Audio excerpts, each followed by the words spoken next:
You are listening to Zen and the Art of Triathlon.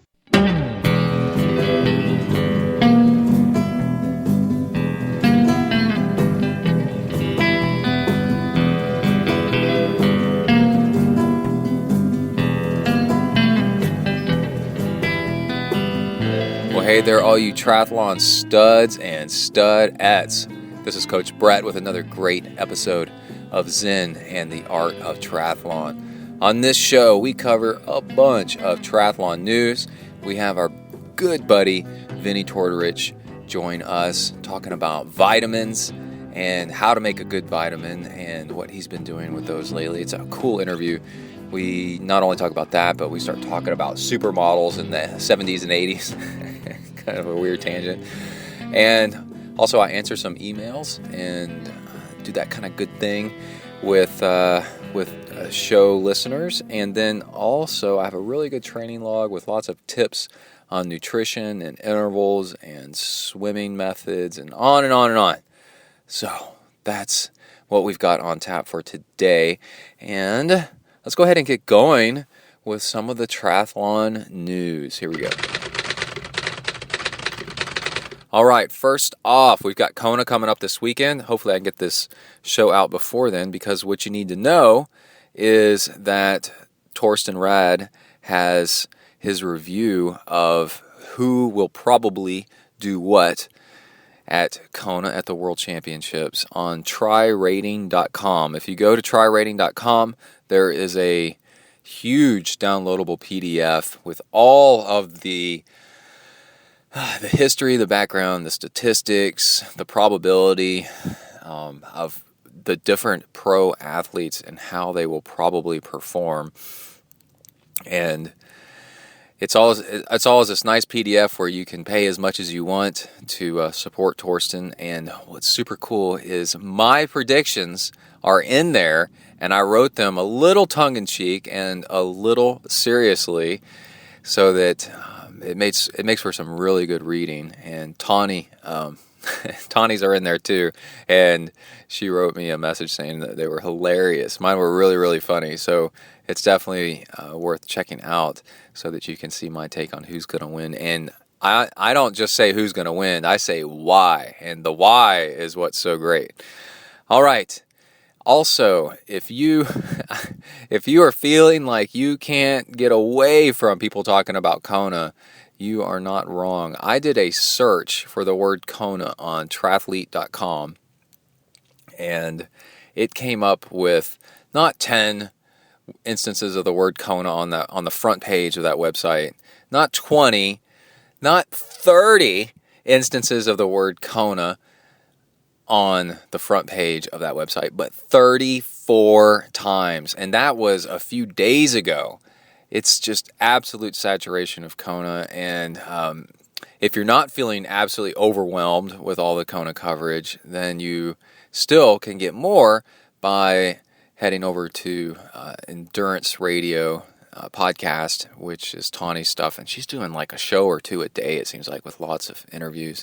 I saw that I Am Talk also has some interviews with some Kona pros, just call them Kona-ers out there, so that's pretty good stuff. Let's go ahead and switch over from Kona and talk a little bit about Chattanooga that went down. And yeah, I'm sure by now you know all about the winners and such, and Angela Nath won, and I'm trying to line up an interview with her. But the interesting piece of news there is that somebody or some buddies tried to sabotage the bike course with tacks and oil.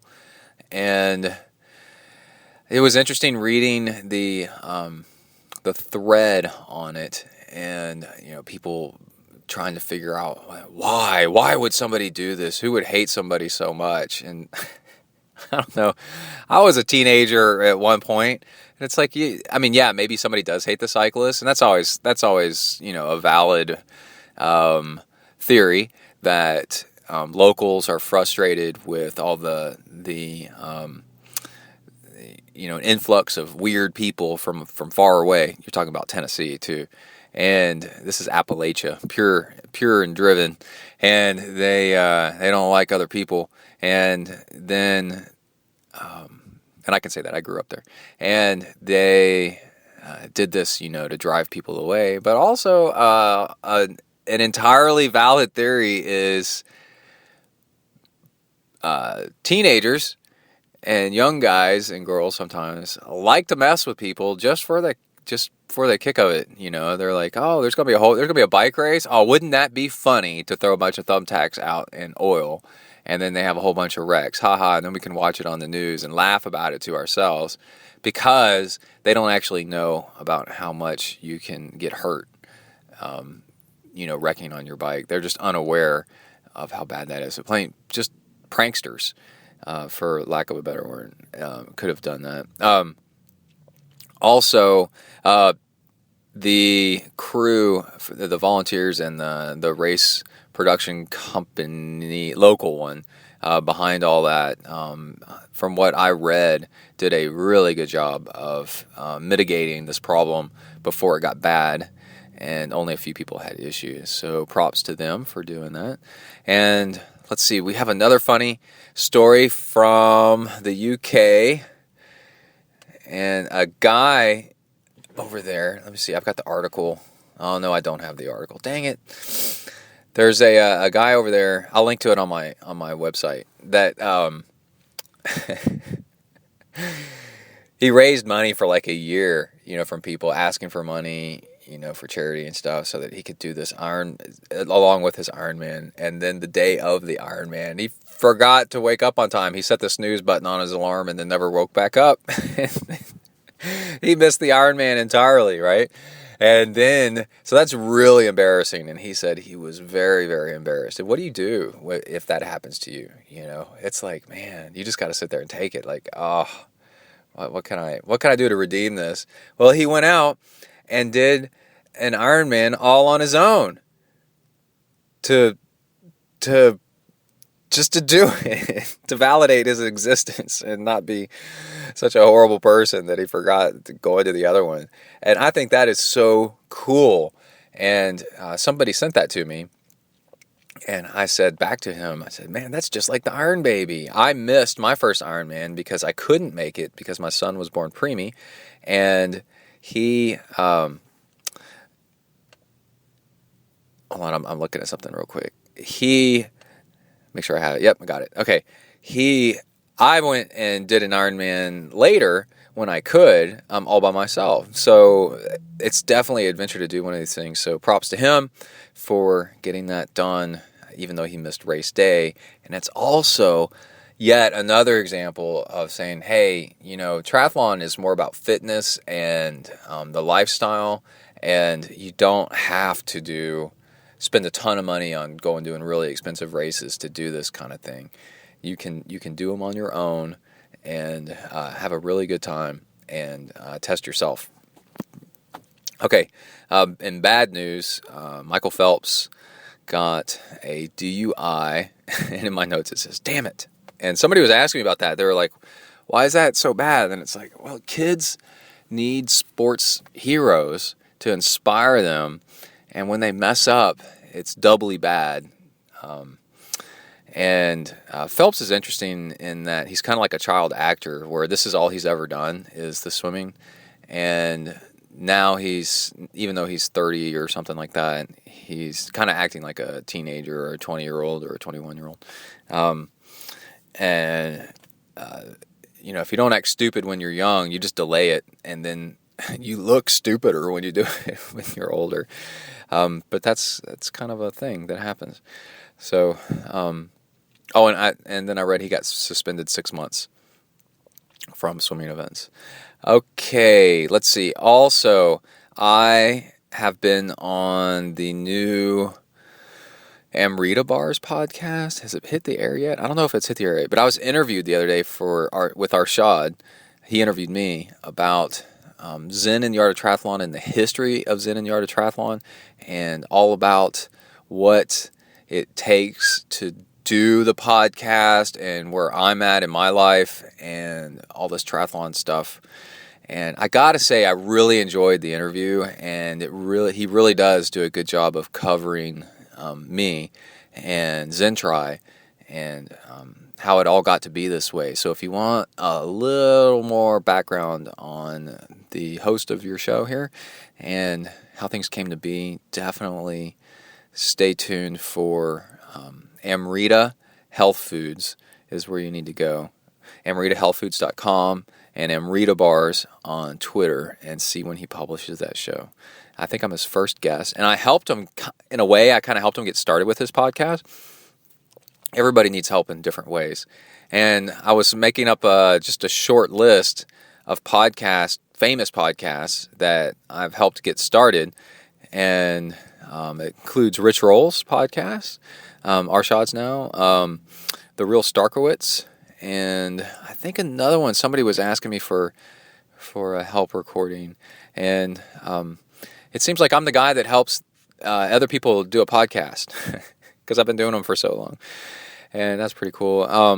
Sunto Ambit 3 is one of our sponsors of our show, and somebody emailed me and said the logo on the right side of ZenTriathlon.com was broken, and I went and fixed that, and then it takes you right to the Ambit 3, so you got to check that out.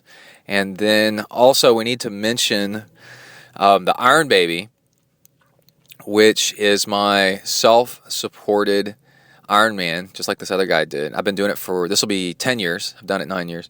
And it's to raise money for March of Dimes, which is preemie children. And the whole story is that I missed my first Ironman because I was at the hospital a lot earlier than I should have been, 2.5 months early, helping take care of Kai, who, was born 2.5 months preemie.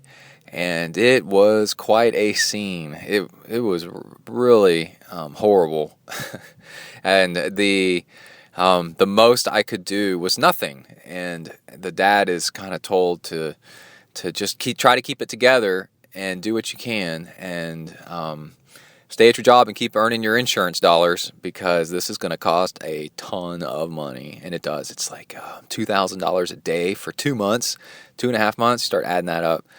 He was in level 3 NICU, and it's just not something that I ever want to see anybody else have to go through. And March of Dimes raises money to help prevent and take care of situations like this. And we also stayed at the Ronald McDonald House a few times, which is really just it's a really nice apartment or house right next to the hospital for people that are having to come from far away. And this was in Houston, and Houston has like the second best children's hospital in the United States, I think, or something like that. And so that's where we were at. And all the stuff that was the nurses were fantastic, and the doctors, and everything was being taken care of as much as you could do, but you still couldn't do anything except wait and wait and wait. And there's so many little tiny babies in there, along with Kai. And Kai actually made it through. And one of the things I did to help me, the biggest thing I did to help me cope with it is to show, I felt really frustrated that I couldn't help and in a more substantial way. So I decided that I would do that Ironman that I trained for and didn't do, that I would do it on my own to show how much I would try if somebody would give me something physical to do, that this is how hard I would try. And it was so hard. It easily took me 17 hours, and I was out there by myself, and I live blogged the whole thing from my Sidekick phone on Blogger or blogspot.com. And it was quite the experience. So this has been going on for 10 years, now 10 years, and you are invited to come do the Iron Baby. A few people have done it with me all the way through. Tons of people have done parts of it. So it's a full Ironman distance race. And I think this year we're going to do a lake swim, and then we do 4 loops on the bike, and then 9 loops on the run, and it's self-supported, and you can do as much of it or as little of it as you want. You can go to zentriathlon.com/ironbaby and find out more about it. And I want you to contact me at texafornia@gmail.com if you want to take part in it. The more people, the better. And again, you can do part of the swim or none of the swim and one loop on the bike and then wait a while and do like a couple loops on the run, or you can do nothing but run and you run half of it, or you can do the entire bike and then a couple loops on the run.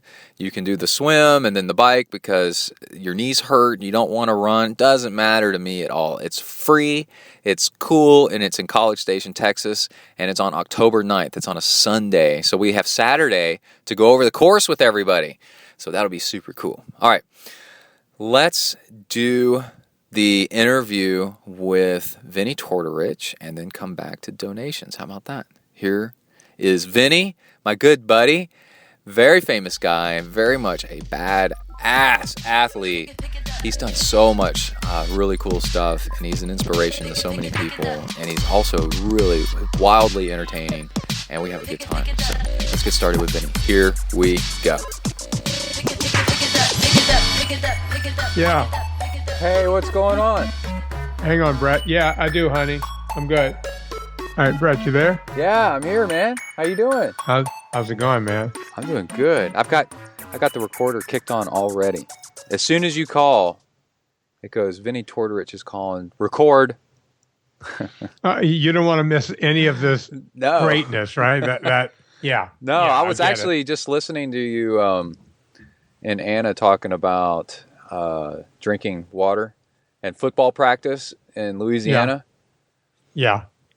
And I have no idea, because people always say, you were talking about, I went, really? Yeah. I said that because I don't remember anything I say on that damn show.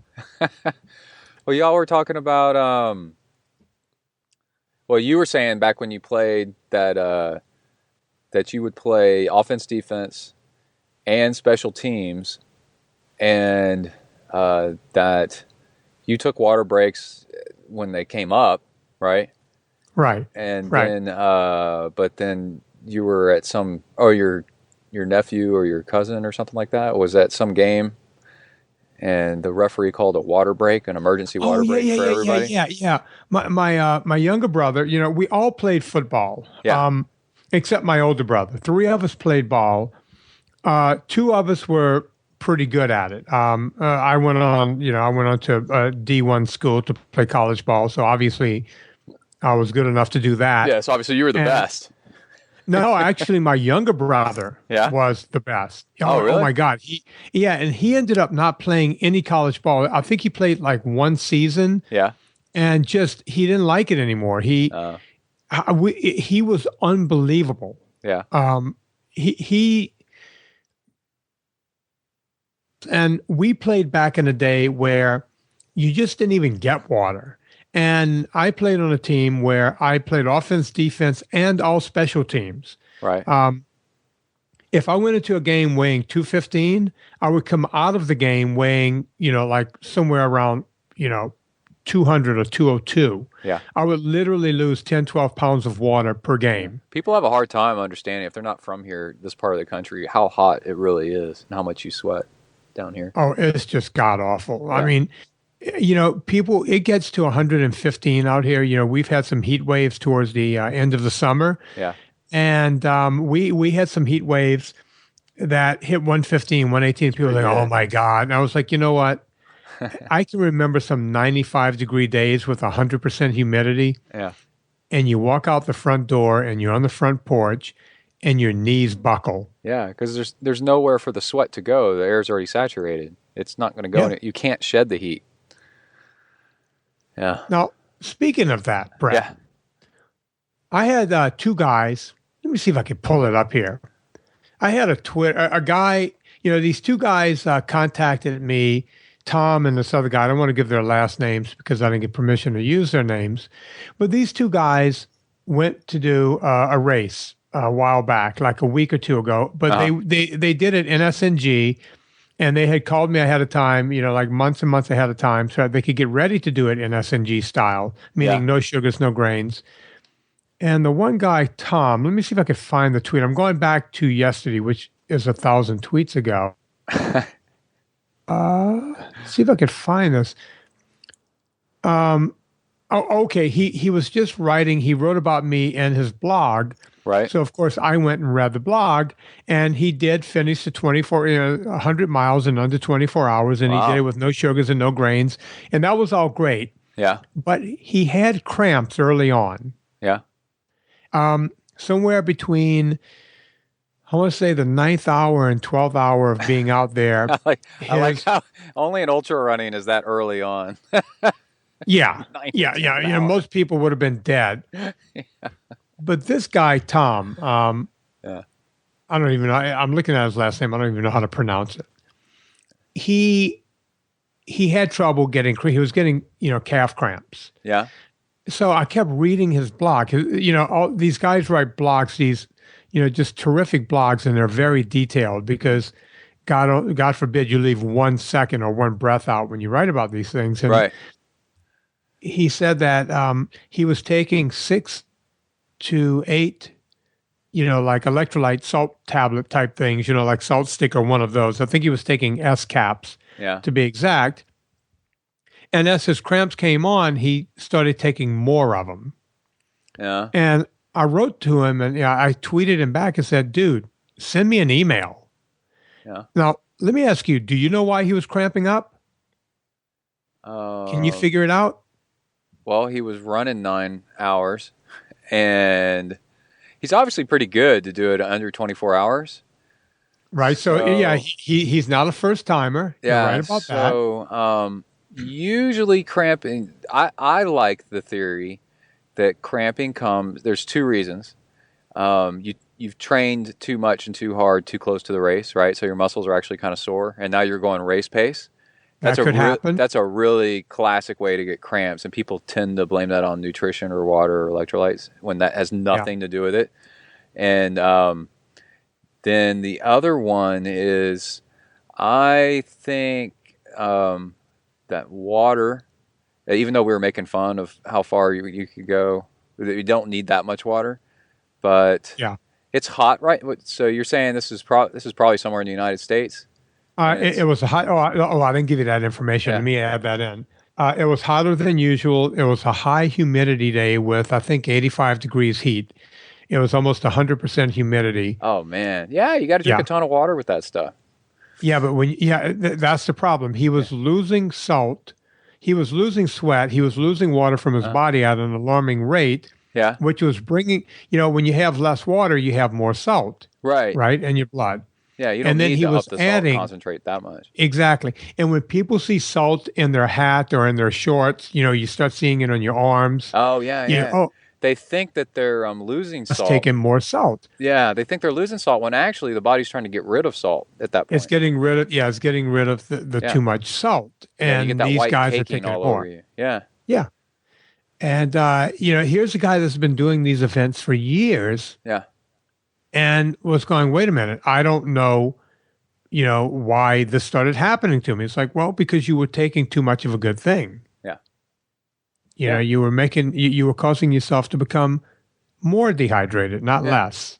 Yeah, I got an email earlier today from a service that was reminding people that they do this. But people should know this. Their sweat rate, like you go out and exercise for a few hours and weigh yourself before and after, naked, and then you got an idea of like at least somewhere in the ballpark of how much water you're losing per hour. And you don't need to replace it all, but you need to just know like that, if you're going to be out there 3 or 4 hours, how many liters of water you're losing. So, so you can, like you were saying, you knew like kind of after a football game that you needed to pile on water to rehydrate.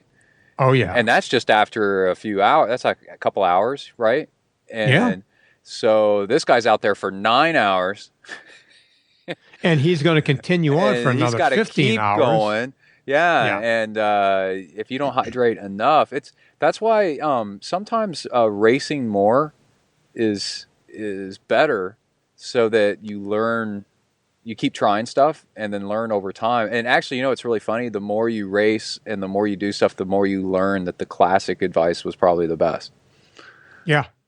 Yeah. And you know who talks about it very eloquently in his book is Dr. Timothy Noakes in Waterlogged. So if your listeners want to go out and get a great book.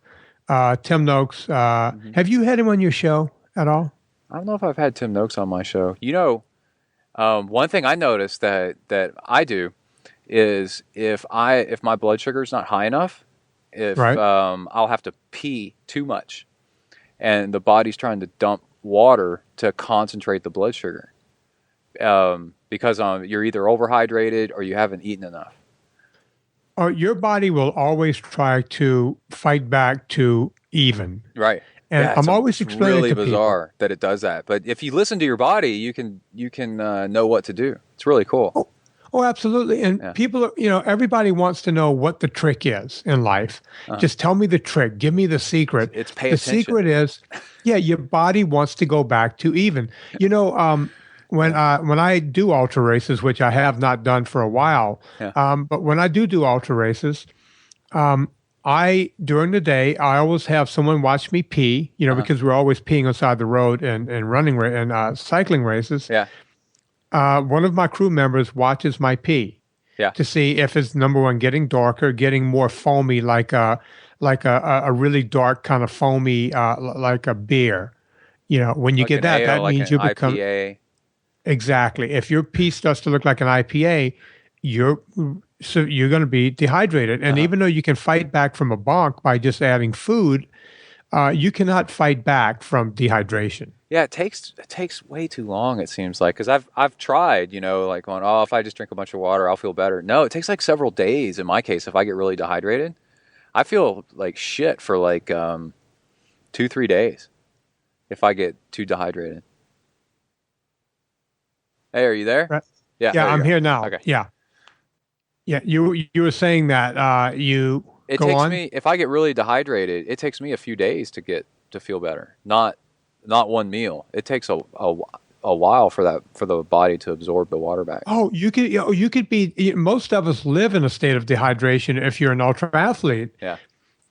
You can ask the beautiful Emily Rhodes. Oh, yeah. She's a nurse. They're always trying to hydrate those old people before they die, right? Oh, yeah. You need them plump. Yeah. Plump them up. Like a melon, like a ripe melon. Yeah. Nice and plump. Yeah. Yeah. She'll tell you about, it's hard to hydrate a body when you get into a state of dehydration. You can't just plunk it into a tub and let it absorb from the outside. You can. It just takes a while. They've tried. Yeah, you gotta do it the other way around. You can't soak those old people. Jesus Christ. What's wrong with you? You would make a horrible nurse. I know, because I laugh at people when they're having problems. I'm like, wow, that sounds terrible.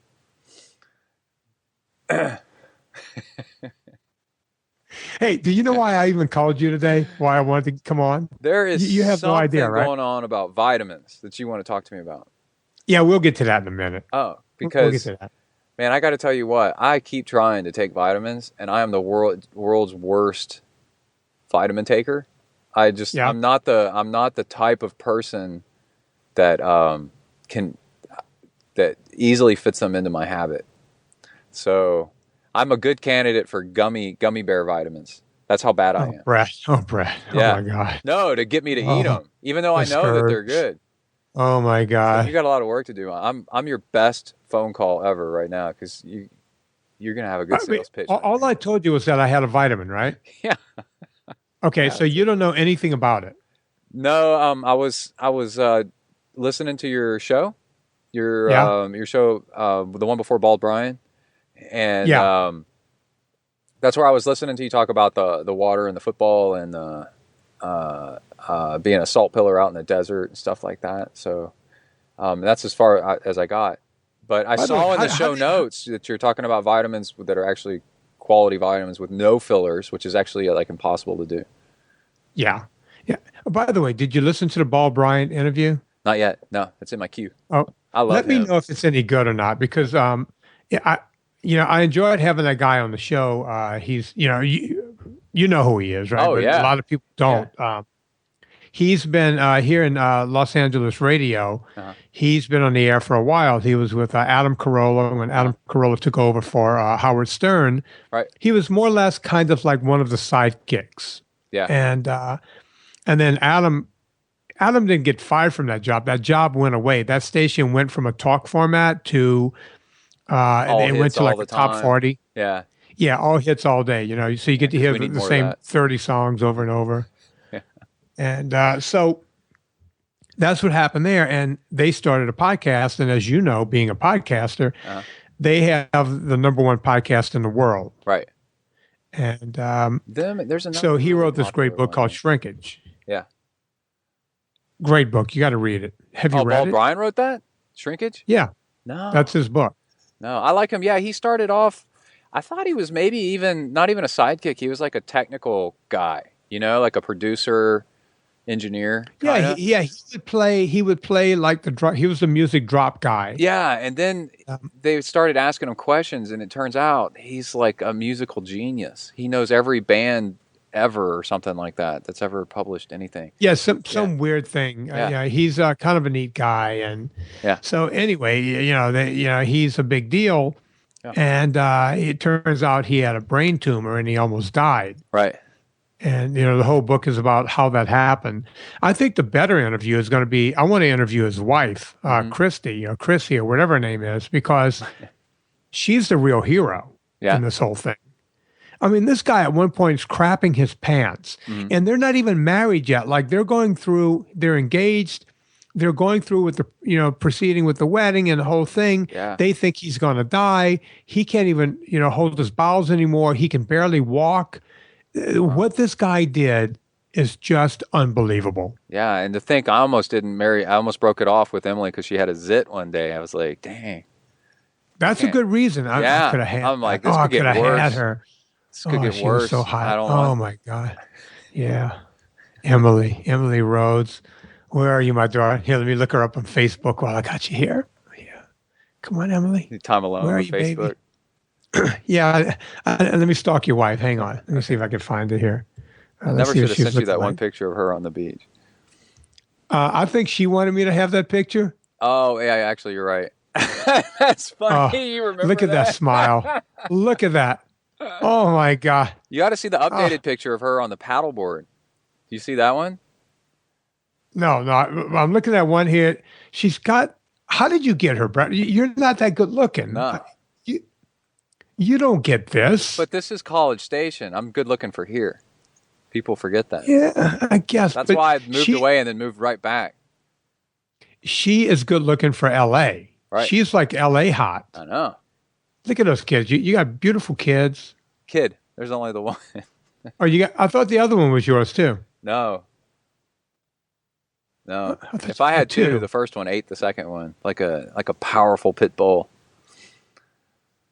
Who's that Jeep? Who owns the Jeep Wrangler? Is that yours? Is it red? All muddy. Yeah, it's kind of like maroon. Oh no, that's not ours. That's somebody else. Hey, wait, we gotta keep rolling, Vinny. I gotta pick up Kai from soccer here in a minute. We're getting distracted.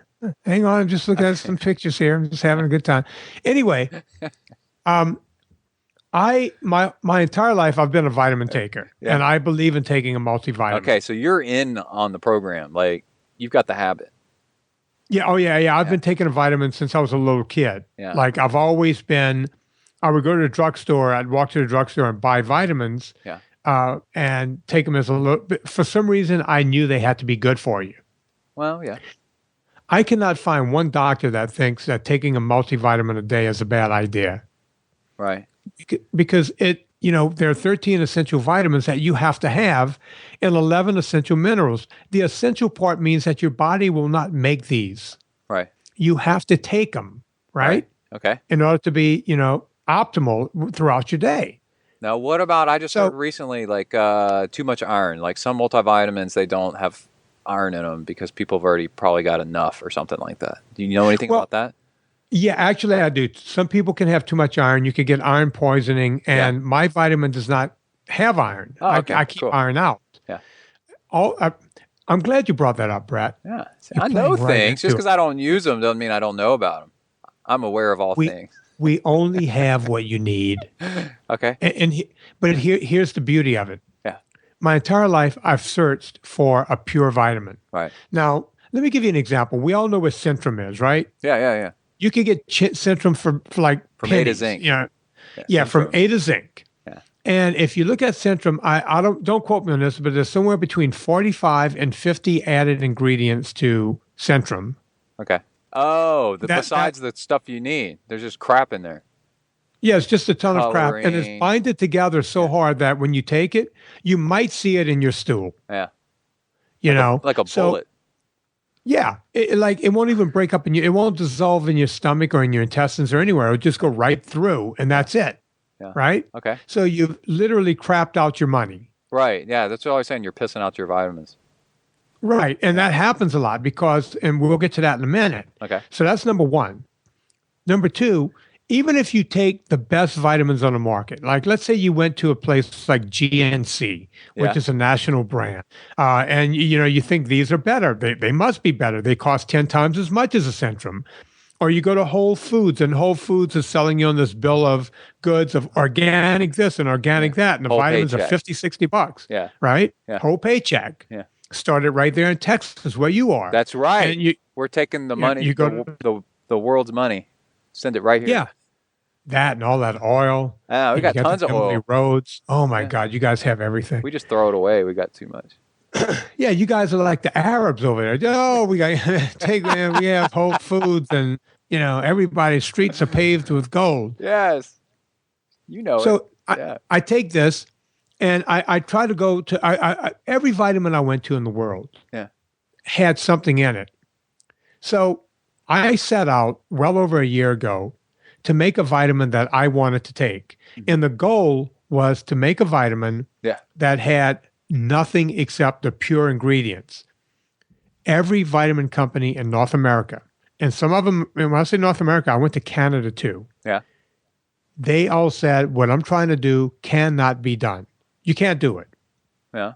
Well, why not? And the reason, because they all say you need to have excipients in the formula to help it. They call them flow agents to help it flow through their little system to fill up the capsule, right? Yeah. So I finally found a company that said, we can do it with our machinery, yet nobody wants to do it. Right. And That's I more said, of the thing. why? Yeah. Like I remember trying to get grass-fed beef that was grass-fed all the way to the slaughterhouse, right? Right. And they're like, because I called the company, I said, it says grass-fed, but there was something that made me want to call, right? And they go, well, then we feed it to the it's bison. Yeah. Well, then we send them to the feedlot, and then they're fattened up. And then I'm like, well, on grains, right? And I'm like, why? And they go, well, people won't buy it unless it is. And I'm like, you don't know that. All you got to do is put it on your packaging, grass-fed all the way, 100%. And then people will buy that. We have that out here, by the way. We have grass-fed all the way out. We get it out here. Yeah. And you can actually get that. And, Serena will buy it where it's been driven in by horses so that the cattle don't get like all scared from the motorcycles driving them in. Yeah. There's a bison ranch. Speaking of Texas, there's a bison ranch about 20 minutes from where I live. I could go hop on one and ride it to my house. I'd like to watch that if you do. If you don't mind. You're coming to dinner with me, Buffy. Yeah. I'm going to ride you and then I'm going to eat you. Trying Buffy. to stab it in the back of the neck while I'm riding it. Try to calm down. This will just take an hour. That's wrong, right? Yeah. Anyway. Sorry. So, all right. So anyway, I started with that. I finally found a company that would do it. And we ended up making a vitamin that is free of everything. It's only the 13 essential vitamins, no crap, and the 13 essential, 11 essential minerals. Yeah. Here's the other thing. I went to look into some of the stuff that almost every vitamin company puts across the board. Mm-hmm. One of them happens to be something called titanium dioxide. Oh, it's sunscreen. That's Zinca. Well, zinc dioxide is in sunscreen. This stuff is used in white paint. Yeah. To make it white. Yeah. Why not? And they use it in vitamins to do nothing more than take the color out. Uh-huh. So then they can add another chemical to add a color back in. Right. They want to bleach it so they can color it. Right. Guess what? That's necessary. Your body wants that. Your body titanium wants to be dioxide. It causes colon cancer. Oh. In small amounts. So you're doing something virtuous, yet while you're doing that, you could be killing yourself. Yeah. It makes no sense. Yeah. So we ended up creating. That's classic Western food processing symptoms, though. It's nuts. Yeah. Brett is absolutely crazy. Yeah. So the next thing we did was I went, okay, I can create this. I can get the price down. It took me forever to get the price down on it. Yeah. Once I did that, it was like game on, right? Did you tell them you have a huge podcast and website and that the orders are going to be like crazy and that it's worth their time to drive the price down some because you're going to have a huge set of orders? Well, the way I did it, the way I was able to make it happen was I had to make a giant order to make it cheap enough. Yeah. To get the volume. Oh, okay. So I'm taking a huge chance. Yeah. That, I think I have enough of a podcast to make all of that work. I think so. So, we're putting it out there. Mm-hmm. And here's the other thing. Yeah. There are people like you. They'll take vitamins for a while, then they'll forget. Right. That's me. You nailed it. Yeah. They come to your house. Once you sign up, every month they come to your house. Oh, okay. So it's always new. It's always there. You go, oh, here it comes. And in the meantime, it's a club. We call it Pure Vitamin Club. That's the name of the product. So you go to purevitaminclub.com, you sign up. Every other week, you get a newsletter from me, not telling you about vitamins, but giving you good fitness advice. Oh, cool. And you'll get a little video. I'll send you a little 2-3 minute video, all free. Now, Brett, let me ask you a question. Yeah. Yeah. What would you pay for that? Let me tell you what you get. You're getting the free newsletter. You get the free video. You get you get the purest vitamin on the planet. I'm told that at least 99% of all vitamins are not made this way. How much would I pay per month? What would you pay per month? $25. Okay. Is that good? Try again. I'm not going to tell you higher or lower. Try again.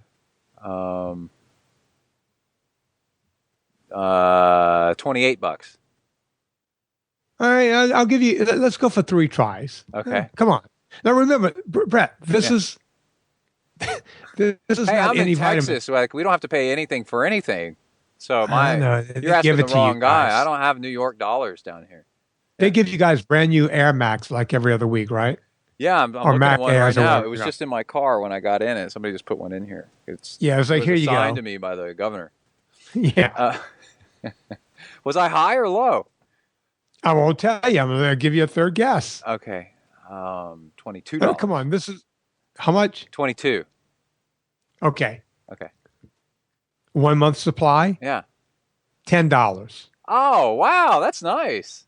$10. I've literally cut my profit out of this.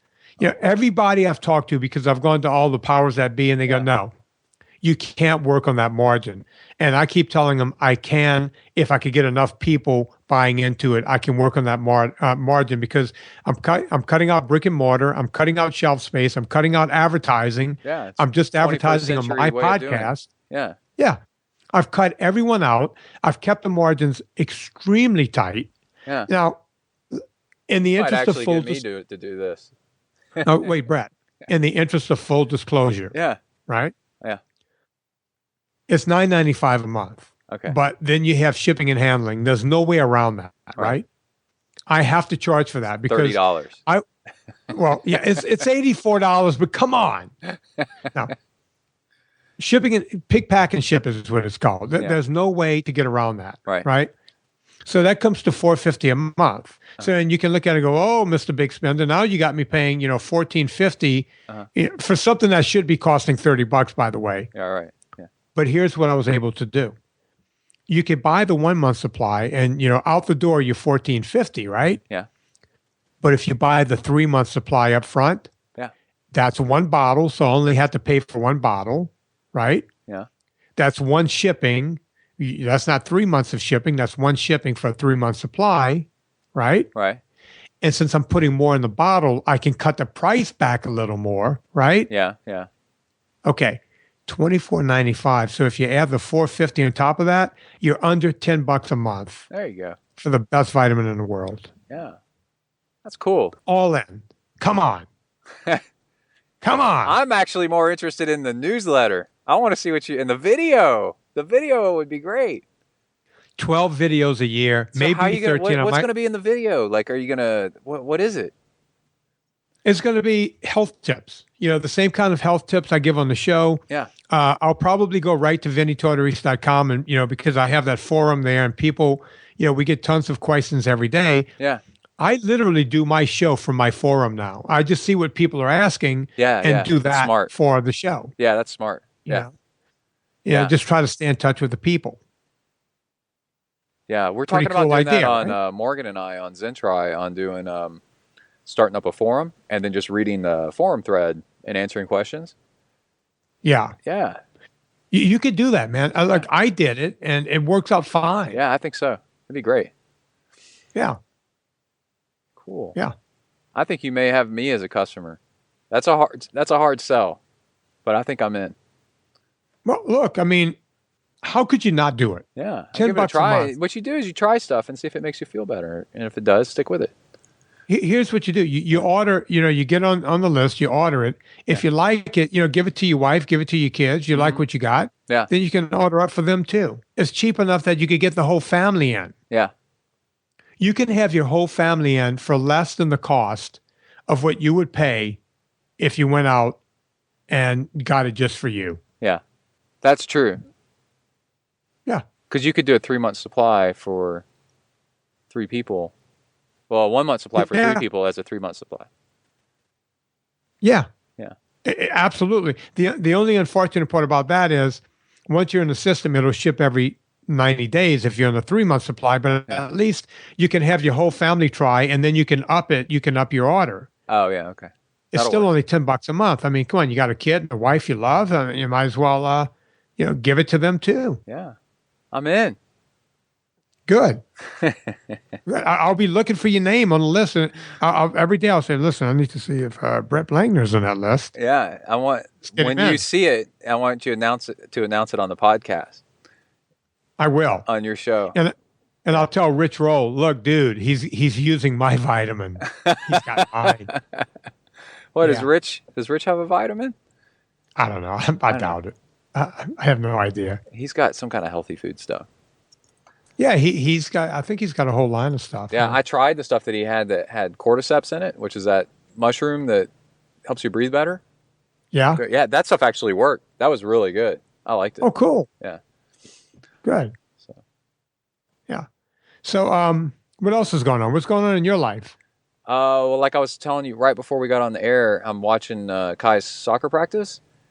Yeah. And he's and there's so many mosquitoes outside. I'm trying to hide in my car away from them. One of these soccer moms had off. She had bug spray. Yeah. And I watched her spray down her 2 kids, spray down herself, and just stood there with her arms crossed with the bug spray. And as I walked by her, I go, man, these mosquitoes are terrible. And she goes, yeah, they sure are. And she wouldn't give you any. She wouldn't give me any. She had an extra DEET and you couldn't get it. She's hogging. She's a DEET hog. Yeah. Hate those DEET hogs. Yeah, typical soccer mom DEET hogs. Hey, you want an exclusive? You want something really cool? Yeah. I haven't told this to anyone yet. It's not a done deal. Yeah. But you heard it here first. Okay.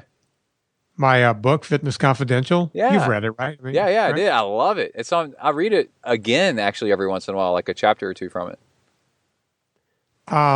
It's being optioned by Sony Pictures. Nuh-uh. Yeah. Now, does that mean that there will ever be a movie or a TV show? Yeah. Probably not. But I'm being told that in the world of books that studios buy up, they never buy a fitness book. This could be a first. Yeah. Do you need any extras in this? Like some triathlete rolls up on a bike? Yeah. They won't even have me in it. I know. I'm just saying. Let me know. I'll fly out there. That'd be hilarious. I'd be like, holy crap, that's Brett. Just riding by. Hey, what's up? Yeah. Oh, look. Like was that Brett Langner? I'll get you and Rich Roll in the back. Dude. What's up? Oh, dude. Bro. They're like, why are the athletes in this TV show or movie so old? I thought triathletes were in their 20s or 30s. Everybody in here is like 40 and 50 and 60. How old are you now, Brett? I'm 41 now. Are you still doing how you say swimming? You still Oh going long? yeah. Oh Yeah. How's man, that? check this out. Kai, who's 9, Yeah. earlier this year swam 1.2 miles across a local lake. He swam from one side to the other. He swam a half Ironman just for fun. Get out of No, here. I got in the water and swam with him. It took him just over an hour. He swam. He's like 4-something feet tall, and we swam across a lake down here. Because so like about a year ago, I swam a lake back, that same lake, across and back, all butterfly. It was 2.4 miles, and I swam it in a wetsuit, swam it all butterfly just to do it. And Dude, that's ridiculous. You're a ridiculous human being. yeah, I mean, it was pretty why? ridiculous. And he was in the kayak with my friend watching me do it. I wanted to be the first person ever to do that across this lake, right? Yeah. And I was. And then he saw me do it, and then he said, I want to swim across this lake someday. And I go, gosh, I think you could probably swim across it at least one ways. Probably train you up for it, make sure you can swim that distance in the pool. And then we'll just plop you in the open water on a nice day, and you can do it. So I got in the water with him, and the same friend sat in the kayak and paddled with us. And Kai and I swam across the lake together, father and son. And that was really cool. And then he wanted to swim back, right? And I said, I don't know about that. And then after a while, he goes, yeah, maybe not. Sounds like he's got the bug, right? Yes, he loves. He's now getting into that. cyclocross, which is nuts. So, and he's That's right. It's Texas. You guys have that kind of stuff there. Yeah, he's about to turn 10. So cyclocross national championships are in Austin this year. So it's just on the everything happens in Austin. Yeah, Austin's pretty cool. When When you move away from California, it'll be to Austin. I promise you. Well, I keep telling, Serena, we talk about where we're going to end up, Yeah. and she wants to be on the East Coast somewhere because she wants to be closer to, to England, to home. Well, Texas is And closer. I keep saying to her, well, Texas is definitely closer, but she wants to be a 6-hour flight, not like an 11-hour flight. Yeah. And my thing is, why stop there? Let's just go to England. Oh, yeah. Yeah. Go to Spain. Let's just go live there for a while. Yeah. Yeah, Spain. We can Go live all somewhere over warm. Europe. Southern Spain. We went there this spring. It was fantastic. It was just like Texas. Or it was California, basically, I mean, it was. So you left Texas and went to Texas? Yeah, I got off the plane, and the first thing I saw was a bag of chips that said Tex-Mex flavor in the Mallorca or wherever we were airport. Not Mallorca, somewhere else. Malaga. Where else did you guys go? Did you just go to Spain, or did you travel just southern around, Spain, and just kind of plop.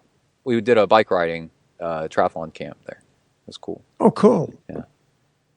Yeah, we. It was like Texas, but with the Mexican food wasn't spicy. Was the problem? It's not called Mexican food there. I know, by the way. right? It drives them crazy. I'm like, where's the peppers in this Mexican food? Yeah. No, we had a good trip. We went to London, and then we went over to Amsterdam this summer because Amsterdam paid for the whole trip because I was delivering. Oh yeah, you went to that. Speech. Yeah. Yeah. So I delivered the speech. 45 minutes, paid for an entire 2 weeks in Europe. That's which is pretty cool. You should have figured out the dollars per hour that you earned during that. Oh, dollars per I minute. I have. It's dollars pretty per big. word. You should figure out how long your speech was in words, and figure out that is a good return on your time, right there. Yeah, and by the way, when the speech, I was going to be in Amsterdam for 2 days because that's what they paid for, the company. Yeah. And I wanted to spend an extra day in Amsterdam, Right. just to have a third day, because when are you ever going to go back there? No, I've never even been. Yeah, I would really want to hang out there for a while. Oh, it was great. So we were staying a third day, and when we went to check out, they said, no, your bill is paid. And I said, no. The company only paid for 2 days. I'm paying for the third day out of my own pocket. Yeah. And they said, no, sir, here's a message from Mr. It was Mark Perry. Mr. Perry said that they enjoyed your speech so much that the company picked up the third day. Oh, wow. And I was like, right there, man. I had never been so chuffed in my life. Chuffed. Hey, is the speech online where we can see it? Is there a video of it somewhere? Actually, I'm pulling pieces of it right now because it's a 45-minute, actually a 50-minute motivational speech. And my birthday is in 2 days, and Serena says, "What do you want?" And since I can't work a computer or any electronic stuff, Yeah. she's pulling together 3 or 4 speeches from the last year and Yeah. putting together like a sizzle reel of the 3 or 4. Yeah. And I'll put that up at VinnieTortorich.com. Yeah, you should. You're such a good public speaker. Oh, thanks, man. Well, yeah, you got really good stage presence. So that's something that you ought to just keep doing that. That is really cool. Well, I like doing it. Yeah, so me too. I like the time flies by, and like I do. Every once in a while, I get asked to do a talk about my work at the at Texas A&M. Yeah. In front of a class, and the students are just blown away, and they like have a line of people wanting to talk to me afterwards, and that's when you really made an impact. Yeah, that's all. That feels good, right? Yeah, I love it. Yeah. Anybody out there want me to come do a motivational speaking talk? Let me know. I'll be there. You see, you like it too. I love doing it. I love it. I love changing lives. Yeah.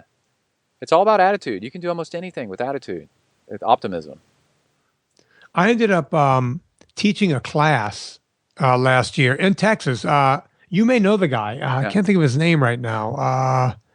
Might have been Steve something. They've asked me to come back this year and teach it again.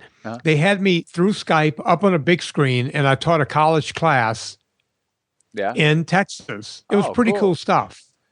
Yeah. Why can't I think of the guy's name? Stephen Baldridge. Do you know Stephen? No, I don't think I do, but I might. I don't know.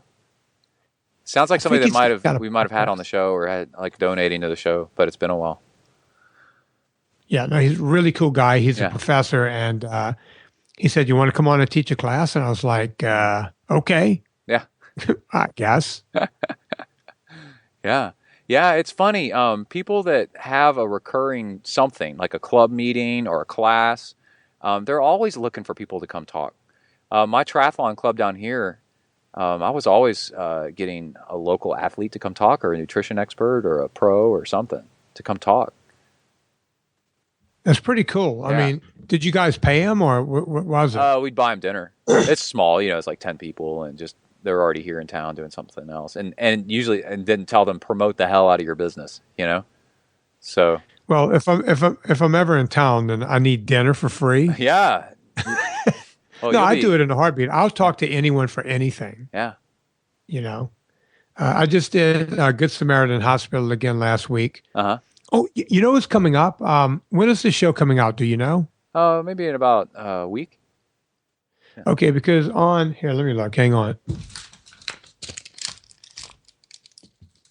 Okay, on the 14th of October, I will be in New York. You remember the supermodel Carol Alt? Hold on, let me look.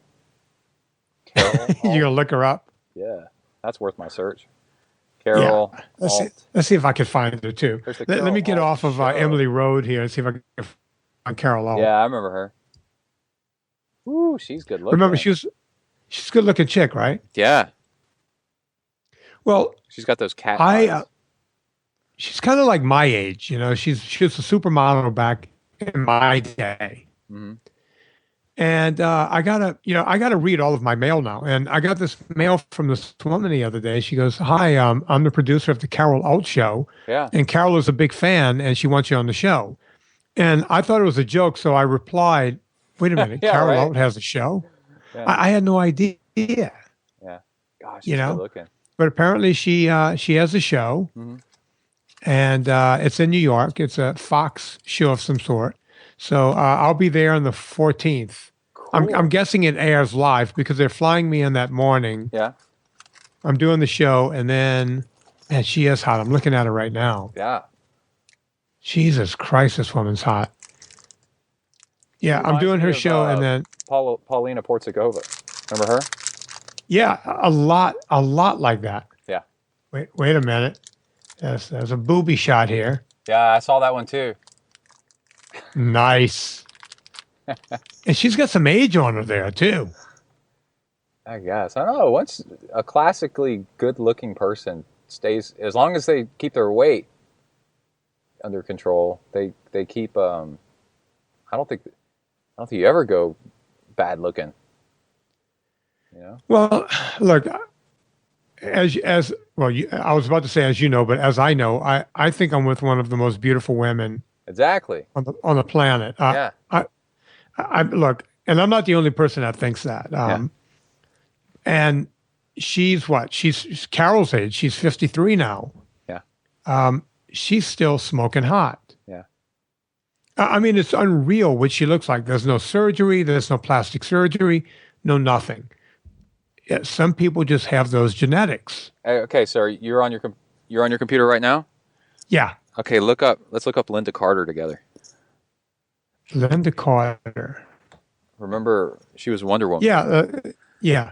Let's see here. Oh. Wow. Linda. See what we got here. Whew. She was Miss World?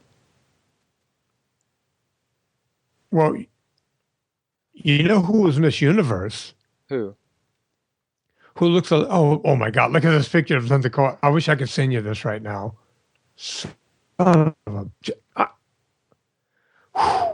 what are we doing here, Brett? This is going to all be in the show, right? Yeah. She was Miss World. The whole audience is going to go look at Linda Carter right now, too. I remember when I was a little kid watching Wonder Woman on TV. My parents were probably laughing so hard because I was like, what is that? They make people that look like that? That is crazy. I think she was an athlete, too. I think she was some kind of a track runner or something. Yeah, she was like a big deal. Yeah, really big deal. Now I'm looking up Serena Scott Thomas to see how she fares against. Yeah, for your audience, Serena Scott Thomas is the one I'm with. Yeah, look at Serena, man. She was a cutie pie when she was young. Mm-hmm. Of course, when you put a name in, then Kristen Scott comes up too. Her sister. As guys, women need to know this is what we do. As guys, right? I mean, yeah. This is what we do. Holy cow. Are you looking at Serena? Yeah, and Linda too. There's some picture of Linda in a swimsuit with a crisscross thing across her abs, a brown kind of bikini. That's the one. Yeah, that's the one I was looking at a minute ago. Wow, that is wrong in every language. Yeah, look at that. Hey, she wasn't that thin. Before we get in trouble, I have to go. I got Kai sitting in my car here. We got to bail. I got to get him home for dinner. He's going to see me looking at pictures of somebody besides mommy. He's going to be like, what are you doing? I appreciate you letting me come on the place. If you'd like, speaking of Serena, I had her do the ads for the, you want to stick the ad into this too? Yeah.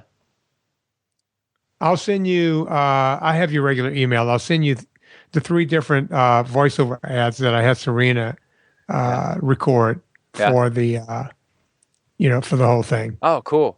There was one a long time ago. People that used to listen to ZenTri forever ago, the show used to start off with Emily going, ooh, you're listening to Zen and Yard Triathlon, you big workout stud, like that. And it was awesome. Can I get a copy of that? I got her to do that. People liked it. Yeah, if I can find it, maybe I'll play it at the beginning of the show. The audio quality is terrible. I heard it just the other day when I was going through some old audio. Yeah, I'll find. We did 3 ads with Serena. I'll find them and send them to you in a file. And one of them is kind of seductive, and the other 2 are, whatever. So you'll be able, As a matter of fact, do you have an advertising? Do you take advertisers over there? Oh yeah, yep. Sure. We might want to talk about maybe running it on a few shows. Oh, I'd love to, man. Yeah. Yeah. Cool. If the price is right, I'll do it. Let me know. All right. We'll talk about that over email. Is that cool? Sounds good. All right, man. I gotta go. It's been awesome having you on the show, man. I really appreciate you calling. That's been cool. Always love talking to you, bro. Yeah. Okay. I'll talk to you later. All right. Bye. All right. Thank you very much, Vinnie Tortorich. Vinnie's got his own podcast, The World's Angriest Trainer, or The Angriest Trainer. I forgot if there's a world's in it or not. But his latest interview with Dean Karnazes is awesome. And Dean Karnazes is a really famous ultra runner who is actually to blame for popularizing ultra running. And Vinnie asks him a lot of really good questions about training and fueling and mileage and nutrition and workout plans and things like that. So you ought to definitely check it out. It's very cool. Vinnie Tortorich's The Angriest Trainer podcast and website. All right. That interview was brought to us by CompeteHub.com. Go check them out. They are very, very cool. Lots of stuff coming. I think a mobile version is coming or may have just been released. And that's where I'm parked, looking to see who's coming to do Austin 70.3, which is just coming up. And two things happened between setting up the plug-in for that interview and getting it done. I interviewed Angela Nath last night, and she gave us tons of nutrition advice, which will be coming on the next podcast. And parallel to her nutrition advice, I also I've basically been doing what she I've already been doing what she recommended to do, and it's been working a lot for me. And I got a request to put that into the next podcast. And if it's not in the next podcast, I'll detail it over the next few shows. Somebody asked me on Twitter to explain how I upped my wattage on the bike. My last ride was a 3-hour ride where I negative split the back half of it at 251 watts, and the first half at like 230 or something like that. And those kind of numbers used to be would be totally unbelievable for me. And I've been training and fueling a new way that I think everybody kind of knows about around the perimeter of like kind of how to do this kind of thing. But after all these years of training, I think that I've finally narrowed down what it actually takes to train me to that kind of much higher performance level that actually works after messing around with a whole bunch of different things, which is the journey. It's the path of Zen and Yard Triathlon. So look for that on upcoming stuff. All right, let's, again, CompeteHub.com. Check them out, and let's get started with answering some emails and things like that. We have... did I do news already? Yeah, I did. Okay, so we have donations. Jill sent us an email from Israel, and it says, after this, I asked her how she was doing. She ordered some Hornet juice. And she says, after this past terrifying summer, it's certainly calmer here now. Thanks for asking. I have to tell you, Brett, between you and Tawny over at Endurance Planet and Plenty of This American Life, I don't want to stay too one-dimensional now. You guys were like my best friends while 2 of my 3 sons were off fighting in Gaza, and I wasn't sleeping or functioning too well. You were the friends who had enough sense to not call and ask, how are you? I really had to hold myself back from saying, how the bleep do you think I am? After all, people mean well. I was brought up in the States, Farmingdale, New York, and moved to Israel over 30 years ago after finishing university. Was totally not athletic, asthmatic, exempt from even running around the playground, but did always love sports and being around athletic, adventuresome people. When I was 45 years old, the eldest of my 3 sons had to go into the Army here, mandatory 3-year service. You have a friend that did that. And he went into tough combat unit. So I started mountain biking. It helped ease the stress. As wars broke out and more sons went into the Army, all in combat units, I added road biking, running, etc. I did my first sprint try 5 years ago, eventually Olympic distance, and I've done 2 half Ironman distance races, including Israel's half Israelman in 2013. It was a toughie. Yeah, that race is nuts. I guess the full is the one that makes the press all the time for how insane it is. It's like a ton of climbing. Really, really hard race. Really pretty, too. I did my first marathon at age 54 in October 2013 in Amsterdam. And my first Ironman in Austria in June this year and finished 5th out of 15 in my age group. Not a great time, but I had a great time. So again, thanks for being a great friend who talked about other things and even made me laugh during some of the most stressful periods of my life. Well, thank you, Jill. That was really cool. A nice email. I should send that to my parents. That was really nice. Thanks. Other donations by Julie Callahan, Todd Endicott, Allison Frutos, and David Yu, who has a message in here to tell us. Let's see. Hey, Brett, I've been listening for a while. In fact, I'm listening right now! Exclamation point. Great show! Double exclamation point. You've given me so much value. I wish I could give you more. I was hoping for a triple exclamation point. It was only a double. I've taken you on many ZenTri bike rides. I do 1 or 2 a year. Hope to be doing them until I'm 100. Yeah, that'd be badass. You talk about a lot of cool health stuff. I wanted to pass along my wife's blog. Let's see. It's enduringarts.blogspot.com. And this post is especially good. And it's enduringarts.blogspot.com. And it's what we eat for enduring health. She is learning so much, in all caps, about food, and she shares her recipes and ideas. Also about faith, art, and even some pics from my rides and races. Check it out. Hope all is well with you. Congrats to you and your family on your diabetes charity ride. Way to take the win. From David. And you can't win a charity ride, but you can finish first. And that was fun. Jason Drury sent in a donation. Keith Burtis.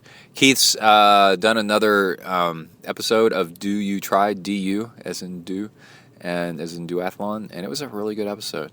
Dan Mashia. Scott Turner with a note. Okay, thanks so much for sending the Hornet Juice. I'm so excited to give it a try. Things are going great here in Maryland. I am in training for my first half Ironman coming up on November 1st. It is a very special race, and I've been hoping to have the chance to share a little bit about it with you. I am an actor/stage combatant, and I have a gig that made me unavailable for all the races in my area. Oh, dude, tell me you do like medieval reenactments, man. That would be pretty cool. With a pseudo armor and a broadsword. I have just completed my first race, a sprint distance in July, and while driving to rehearsal and listening to you talk about the Iron Baby, when I was inspired to start my own race. From that group, Praise Man, the Akoni, A-K-O-N-I, Akoni, 70.3 that will be racing on November the 1st, entirely self-supported. Way to go, dude. The race is in honor of my older brother, who we lost a few years ago in a car accident. He became an organ donor and saved many lives with the gift of his sacrifice. I have started a GoFundMe campaign to raise money for the Organ Donation Network, and I've already blown past my goal of $250 with the support of my small town community. Hey, that's super cool, man. I understand that you are fundraising for several of your own events, the Tour de Cure, Iron Baby, etc., and I don't want to get in the way of that. Don't worry about it, man. However, a shout out from you would be a huge help, in all caps, in increasing my reach. You can find my GoFundMe page at, everybody ready? This guy's going to do a self-supported half Ironman. Fund him, man. This is cool. GoFundMe.com/praiseman, and praise, Praise, man has a dash in between it, praise-man. Okay, GoFundMe.com/praise-man. If nothing else, I wanted you to know that your work is an inspiration to me, and your advice has saved my butt many times in training. I never stop talking to my family about the things you mentioned. I do the same thing about other podcasts I listen to. They're like, okay, thanks. And do in your show. Please keep doing what you are doing because we love it. Best wishes to Kai and Emily. Thanks. Scott Turner. Hey, man. Cool email. Good purpose. Yeah. Way to make something out of something that wasn't very fortunate. And that'll drive you for a long time, man. Okay. Am I honored to help you out? I'm honored to be asked. Dwayne Morin. How's it going, Dwayne? Kevin in Indiana sent... Where'd it go? Where's my Kevin? There he goes. Okay, sent in an email. Hey, Brett, thanks. Things here are great. Triathlon season is pretty much over for the year, and all I have left on the calendar is my first full marathon on November 1st. Thanks for your great podcast. When I first started listening a couple of months ago, I saw some 3-hour plus episodes and thought, who the heck is this guy, and how could anyone stand to listen to someone for so long? Thanks, man. Now I'm a huge fan, and yours is one of the few podcasts that can get me all the way through a 2+ hour long run. Haha, awesome. Keep up the great work, Kevin. Hey, Kevin, listen, while I'm recording, I try to keep that in mind. How to make it entertaining enough and just jumpy enough and scattered enough so that you don't really know what's next, and it keeps it hopping around, and so that it's not so boring that it puts you to sleep. And I try to mix it up so that you can listen to it for 2-3 hours plus, and it just makes the time go by. Zen is a whole lot of nothing. That's the definition. So I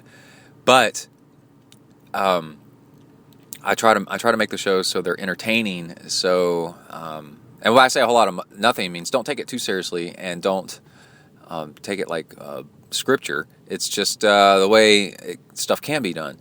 And if I make it entertaining just enough, then it's not distracting from your workouts, but it's also entertaining enough to make your workouts go by faster at the same time. It's Zen flow. And let's see, Matthew Heinz. Hey, I got a direct message from him I need to answer. M. Webb, Brian Kemper, Tyler Moyer, Spiros Fetsis. Man, long time donor. How's it going, dude? Miko Neiman and Stephen Hammond. This is our last email. Let's read this one. Hi, Brett. Thanks for the podcast. It's always the highlight of my day when I see a new one available. Your ramblings about swimming, biking, running, and life in general are a great companion for training. I started listening about a year ago. It was a few months after my second full distance Ironman triathlon, Ironman Texas. An injury in the year prevented me from properly training. That sucks. I know how that is. I was only able to compete 4 training runs in preparation. Given my poor training, I took the run very easy. Instead of really racing, I decided to take a conversational pace while talking with spectators or other racers. In fact, I high-fived a kid who was about 8 years old standing near a grassy knoll where an incredibly gorgeous woman, presumably the child's mother, was lounging. I imagine my surprise when listening to your podcast weeks later when you mentioned Kai high-fiving racers. Small world. Let Kai know he helped me get through the slowest 26.2 miles I've ever run. And then he said his overall time was 12.5. That was about my time. Hey, dude, that's we were probably really close to each other. Since then, one of the major changes I've made to my training is listening to ZenTri, and I was able to finish my first sub-5-hour half Ironman. Hey, that's hard. The extra Zen must be really working. Yes. Thanks, dude. I'll tell him. And Todd Nelson sent in a donation, and Dwayne Morin. Did I list that twice? I did. Well, he donated twice. Good for you. What's up, Dwayne? And Carrie Honig. And let's talk a little bit about these emails and such, these questions. No questions really in this time. But motivational stuff that people send in. You too can do this by going to the left side of ZenTriathlon.com, and there's a PayPal donation section, and you can set up a recurring or a one-time, and then you get my email address, and you can send me a note, and I will read it on the air, and I love reading it on the air. And if you have a training question, send it to me, and I will talk about it as well. I've been coaching forever and training forever, so I've got a huge depth of tips and tricks that probably will fix whatever your issue is or point you in the right direction. Okay, let's see. I think the last thing we need to mention, let's do a couple other sponsors before we get into the... we done. Hornet Juice. Okay, so Hornet Juice. Some of those emails you can say, hey, well, I'm doing great, is because if you order Hornet Juice, I send you a personal email asking how it's going. And the Hornet Juice is on the right side of the page. Scroll down a little bit. It's kind of like a purple and yellow package. Go check it out. It's got a giant hornet on the front, and it's crazy. This stuff comes from synthetic Japanese killer hornet saliva. Swear to God. And also swear that it actually works. It works really well. The amino acids, it's only like 60 calories per packet because it's mostly amino acids, which is like protein. And it turns on your body fat chemistry it turns on your body's chemistry, your hormones, to start burning body fat more. And it just unleashes a huge amount of energy like diesel. It is really, really, really cool stuff. I've been selling it for years because I cannot believe how well this stuff works. And people keep coming back and buying it, more and more of it, because they try it in training and they freaking love it, man. One packet lasts an hour and a half, so you don't need that much. And what always happens is people buy like a 4-pack, which is the smallest packaging of it that you can get. And then they come back and buy 30. Same email address. They're like, I need more of this. This stuff is crazy. And it's really cool. So that's on the right side of the page, Hornet Juice. I think I get about like 10, maybe 20%. It kind of depends on how much you get of what it sells for, and then that goes back into the show to help fund the show, which is really, really cool. Emily doesn't get to touch it to go buy any of her girl stuff. It all goes to ZenTri stuff. And so you got to do it. And let's see. Sunto. Let's see, the Ambit 3 is out, and it's a smartwatch with Bluetooth alerts. And let's see, donate his show, Hornet Juice. Oh, Amrita Health Bars. So Amrita's killing it out there. Really popular. I did the interview on the Amrita up and coming podcast. I wonder if Arshad's got that out yet. And if you want to hear the history all behind, how ZenTri got started and what the whole point of this show is, then you can go check it out over there. And Amrita bars, gosh, I think I've eaten 2 of them already this morning, is amritahealthfoods.com. And honestly, they've got the coolest kit out there. And when you wear an Amrita kit, people constantly stop you and ask you where that came from, where'd you get it, what are Amrita bars. The kit's really pretty. It's black, but with really bright, like kind of rainbow kind of colors on it, yellow and green and red. And it's really, really pretty. And they do jersey, shorts, bib shorts, socks, t-shirts, all that stuff. It's really pretty. Really pretty.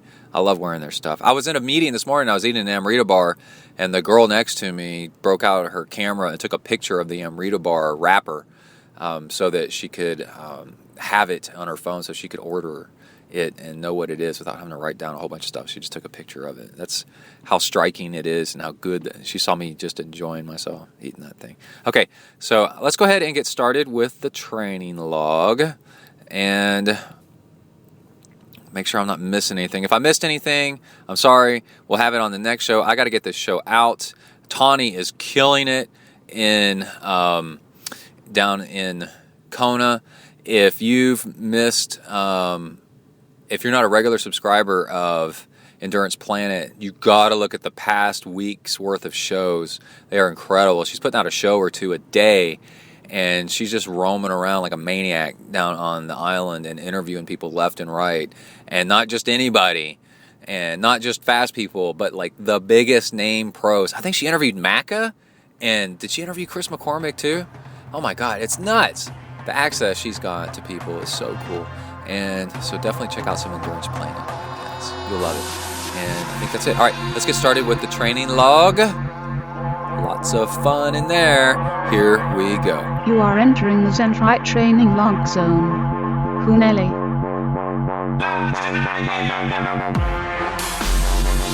Hi everybody, my name's Brett. I'm a triathlete. I decided it's time I got some friends more suited to my status. But Joe, we've been friends for years. Hey, we all make mistakes. Come on, dudes, let's go exercise! Exercise! Yeah! I'm gonna do sit-ups till I poop myself! All right, welcome to a new training log. Start date, October 1st. 6 a.m. Let's turn on the ZenTri Mobile Studios. I think this training log is going to be a little short. I'm going to try to cover stuff as fast as I can. I got to get a show out.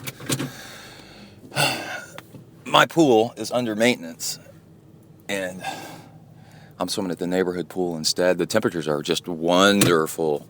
No lane ropes, no lane lines, 25-meter pool. It's probably about 5 lanes wide if there were lanes. And so since there's no lane lines, it gets real choppy the more I swim. And stayed up late last night. First, recording the 70.3 Worlds Championship podcast that we made while watching the NBC coverage with Tawny. And then, as you heard, I drank a cup of coffee at the beginning of it. So then, after it was over, I had plenty of energy to sit there and try to master the audio, and then try to upload it to the interwebs, which failed overnight. So I kicked it off again this morning on my way to the pool. Woke up a little bit late and trying to get to the pool, and lots and lots of cool stuff going on. That interview with Vinnie. I've been talking with Angela Nath by email, trying to get her on a show to talk about her Ironman win, because I would say she was terribly struggling. She said she was struggling a little bit. All of us would be really happy to have her times, but trying to nail her nutrition. And then she said that she started working with Jesse Kropelnicki and of QT2 systems and the core diet, and that straightened her out, and that's what gave such a good race. So I'm trying to arrange an interview with her about that, and by the time you hear this, it might have already happened. And Austin 70.3 is getting closer, and the Iron Baby is getting closer, and my training has taken a turn for the harder, faster, stronger, better. So I have some swimming tips for you. I was swimming this morning, and you can do this on the bike or on the run. I was listening to an audio book. Let me see if I can pull it up real quick. The Power of Full Engagement. That's what it is. And there's a little bit in there about polarized training. I don't ever think they say the word polarized, but interval training. But it is the polarized training, because they're talking about Northern Europe in the 1930s. That's when all this got developed, polarized training. And they're talking about energy levels for work and sports. And what they learned in sports, they're athletic mind coaches and fitness coaches, and they've taken it to the corporate world.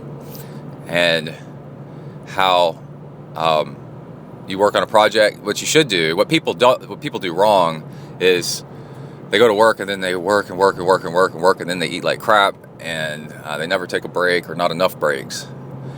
And then they have miserable lives at home, and they die at their desk of a heart attack. Or somewhere near that, and it's a terrible way to live.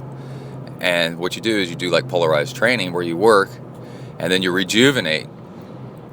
You work for an hour or two and then rejuvenate with a little break, and eat right and relax, gather your thoughts, and then do it again. And again, this book is The Power of Full Engagement. It's on audible.com.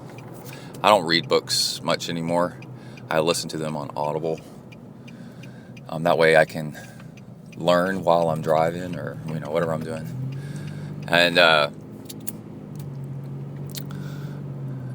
what was so cool in the book is they said something about polarized training that I'd never heard before. In the United States, you European listeners are like, yeah, polarized training, you know, fartlek.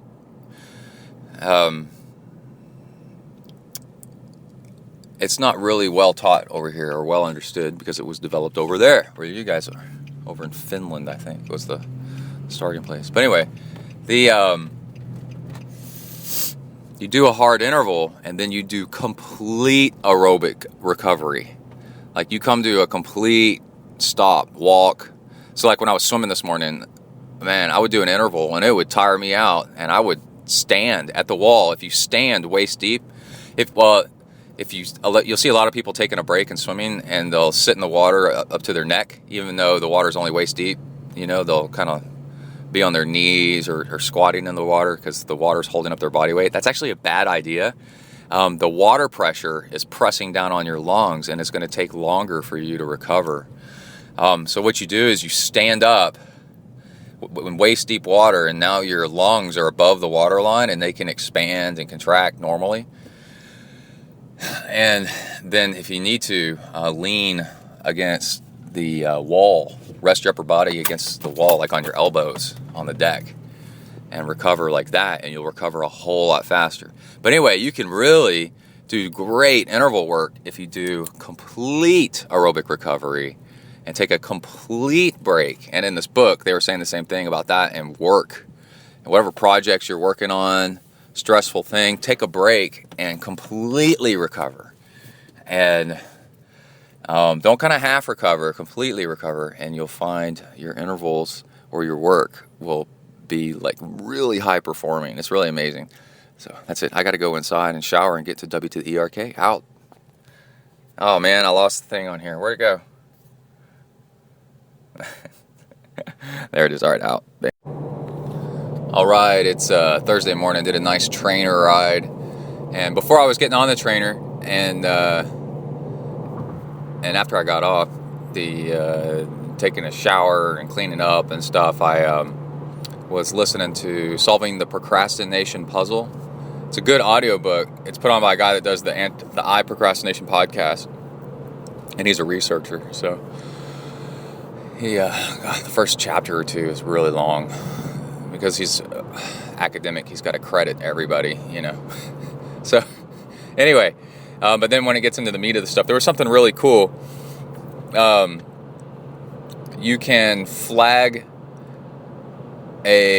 something that you say as dangerous and use that as an alert, as a flag that, oh, you better start working on something. If you say, oh, I'll work on it tomorrow, or it's not that bad, or it's not that big of a deal, you can train yourself to know that when you say things like that, that's actually to trigger a behavior to get it done, to just get started now, and just get anything started now, kind of like priming the pump on something.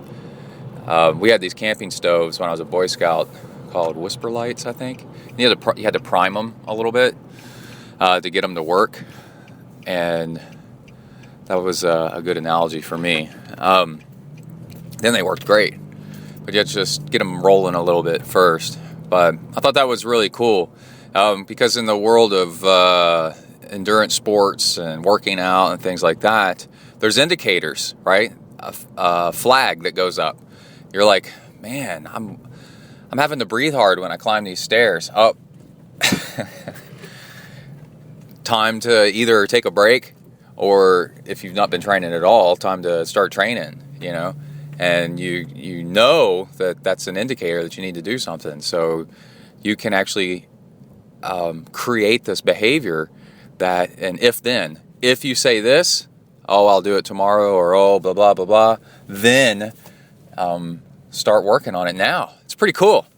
Anyway, good stuff on the trainer today. Intervals are paying off. I'm now up to 440 watts or something like that. Peak watts doing intervals, which is nice. And that's it, out bang. All right, on my way to W to the ERK. Got cool adventures in triathlon this morning. You know, when I first started doing this podcast, my angle was, wow, I am doing something that, especially in my town, no one else seems to be doing. Well, not very, very few other people seem to be doing. And it's so fun and crazy, especially the wild hours that you do stuff at to get it done and fit it in with work. And the adventures that I wanted to share those all the time. These long bike rides off into the countryside, self-supported because you're trying to do, TT style out in the to simulate like a half Ironman or an Ironman. So while your buddies are out doing, if you even know people that are doing long bike rides, they're stopping constantly, at every gas station, it seems like, and taking breaks. And Ironman style, triathlon style, non-drafting is not like that. You got to be able to just go and go and go and go without taking a break. And anyway, so there's all these crazy things that you do. So my latest crazy thing is, got up this morning, regular pool is closed for maintenance for 10 or 12 days. And so I'm swimming at my brother-in-law's neighborhood pool, 25 meters long, probably 5 lanes wide, no lane ropes, no lines on the bottom. And so it's this big rectangle. It's almost a square. And so I swam a couple laps in it, and then I said, oh yeah, I'm going to swim, the race is coming up, it's open water at Austin. I'm going to swim circles. So you kind of swim circles. You swim along the edge and then turn, and swim along the edge and then turn. Of course, they're rounded edges, so it's not that extreme. But it's perfect for swimming. It's perfect for practicing swimming around buoys, and for sighting, and for turns, and then no pushing off of walls, gives no breaks. So just like open water swimming. So I was basically just swimming circles. And it's funny, you think that this is madness. It's the shortest track in the world, but it's actually not any different and maybe better than swimming in a pool, just swimming laps back and forth 25 yards, You would look at that, like that's madness. Swimming back, turn, back, turn, back, turn, back, turn. It's ridiculous, that you do that, but we just accept that as how to play the sport. I was almost how to play basketball. It's very similar. And so swimming circles like that, and you start going along, and within like one circle or two circles, you're like, oh man, this is a little rough, like not being able to take a break. And it teaches you pacing, like what it's going to be like open water swimming, where you do not get to take a break to rest your shoulders. So what I would do is swim clockwise for a while, and then as I was starting to get really warmed up and feeling good, then I'd hammer out like a loop and a half of hard, like an interval, and then take a break and take a sip of fuel and rest, and then turn around and go counterclockwise for a while. And then as I got totally recovered and feeling good, and I'd hammer out a hard loop and then take a break. And every once in a while, you get too close to the wall on a turn and you push off with your hand to the side, and it's just like being in a triathlon swim where you're having to fight for space and shove off of somebody to make that turn. So turned lemons into lemonade with the having to use this pool because the other pool is closed, but it's great open water swimming practice, so I'm down with it. Let me have a sip of my coffee here. Hold on. Had an Amrita bar. Amrita makes recovery bars. They're chocolate flavored.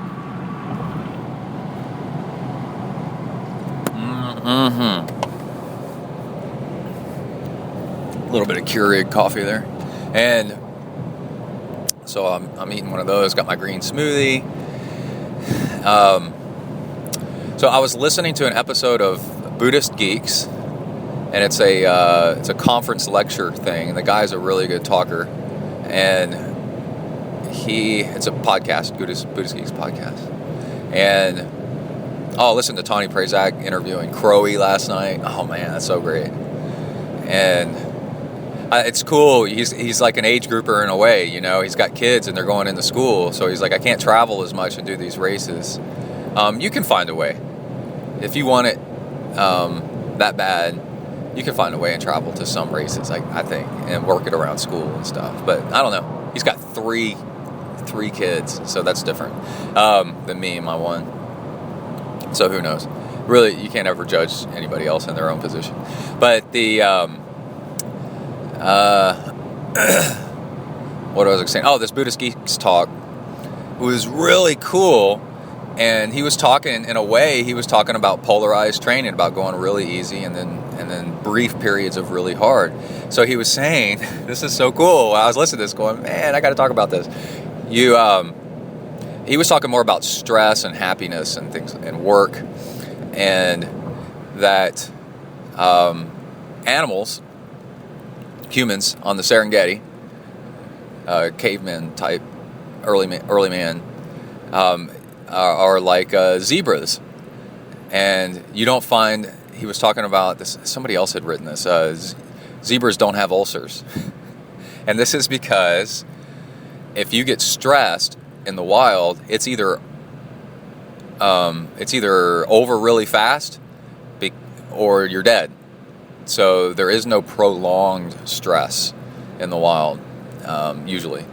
And this is because, let's say you're a zebra and you're walking along with your other zebra buddies, and you're chewing on grass, everything's cool. All of a sudden, a group of lions or hyenas jump out of the grass and start chasing you, and they chase you, and this goes on for about a minute.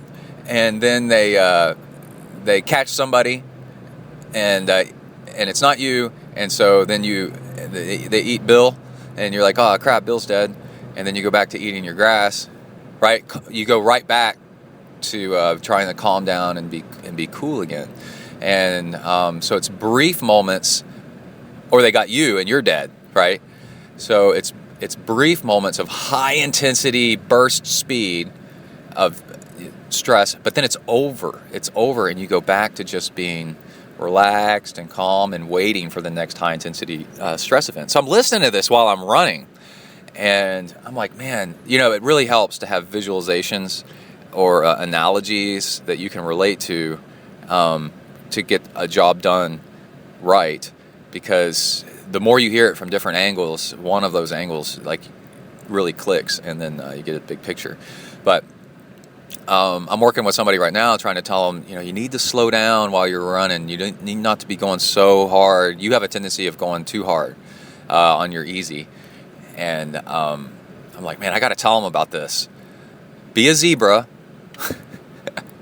that's just grazing on grass, right? That's how you should feel. You should feel super relaxed while running and biking and swimming. It's just super, super, super, super relaxed. And then when you decide that it's time to do an interval like hell, and it should take about a minute or two. And then when that interval's done, be like, oh crap, I lived. Let's take a break and relax and be cool and just graze on grass like a zebra for a while until it's time again. And that's how easy you should be going, is a wild animal, grazing animal, just grazing on grass and just being cool. And that folds in nicely in line with that podcast I was talking about with stress. I guess it was that procrastination one, with stress, in that at work, in that make sure your work is easy and prolonged, of just nice tasks that aren't too stressful. And then if you get stressed and you have to work on something, make sure you take a nice break afterwards and then go back to it. And that's how you have a non-stressed work environment, is lots of breaks and lots of easy. I saw this crazy thing where the UK or Germany was going to ban work emails after like 5 or 7 o'clock p.m. That's kind of awesome. All right. I got to go in. Later. Out. Bang. Oh, wow. It's Saturday. the day of Kai's big birthday party. And this is why most pro triathletes don't have kids or jobs, because you can't be fast and deal with all this madness on a regular basis. And we only got one kid. I can only imagine this year round if you had several. Let's see. Got up this morning. Well, yesterday evening I threw a hissy fit, which was probably low carb related, when I realized I have this weekend and next weekend, and then it's Austin, which I thought I had one more weekend. But anyway, because both these weekends have some ridiculous thing crammed in them, which makes them impossible to get real training in, and therefore not going to get as good results in the race as I wanted to. And Emily, tried to say, well, these things are important. And I said, listen, I know they're important, but there's something important every weekend. There's always something important. Just like there's cake at school almost every freaking day at somebody's birthday, or a reason for cake, or a reason to get a trophy, or a reason for more cupcakes or donuts or whatever. It's just never ending. It's every day is a reason to party and not, and it's, it's like there's special stuff every once in a while. And for those things, you make sacrifices. And I think it's an affliction of modern society, where we have so much wealth and so much luxury laying around, where we think that we get a dessert with every freaking meal, and now it's become that dessert is the meal. Coke was a long time ago, 50 years ago, 30 years ago. Coke was a snack, a treat. Actually, Coke was a treat to treat upset stomach, and Dr. Pepper, and it's just constant, special stuff, and then we wonder why our health is just crap, and constant sugar and all this stuff. Anyway, I'm going on a tangent again. So anyway, I said, I have not done a race since Ironman Texas in May, and this Austin race is a big deal to me. And actually, up until these 2 weeks, every time that anything has come up that's family, I've always done the family thing. And I just needed these. I was planning on these 2 weeks to be training weekends, peak training weekends. And so I learned a lesson in that every year we get smarter, and then right when we're about to get so smart that it's actually useful, we die. So I just pass it down to people is the best we can do, that are younger and hopefully will listen. What I'm learning is, let's say for Ironman Texas, that I set down a rule that 4 weekends leading up to Ironman Texas, Brett does not do any family stuff that's going to take up half the weekend, and just like those 3 weekends leading up to it, and then the weekend of that race, and then everything else is fine, So I should have, now knowing what I know now, because what's happened is, well, then the things that came up this weekend are things that I need to do, though, and this is where becoming an age grouper is. This is why you just simply can't get in the hours with the job and with everything else, because you can't move things around, because too many things are too rigid or too important. And so let's see, this weekend, today, I was going to train about 4 or 5 hours, and I found out that, no, we got to drive all the way to Conroe, which is an hour and 15 minutes, to go to do Kai's pizza party at this big pizza crazy place. Incredible pizza place, which I'll get to in a second, and then turn around and drive back.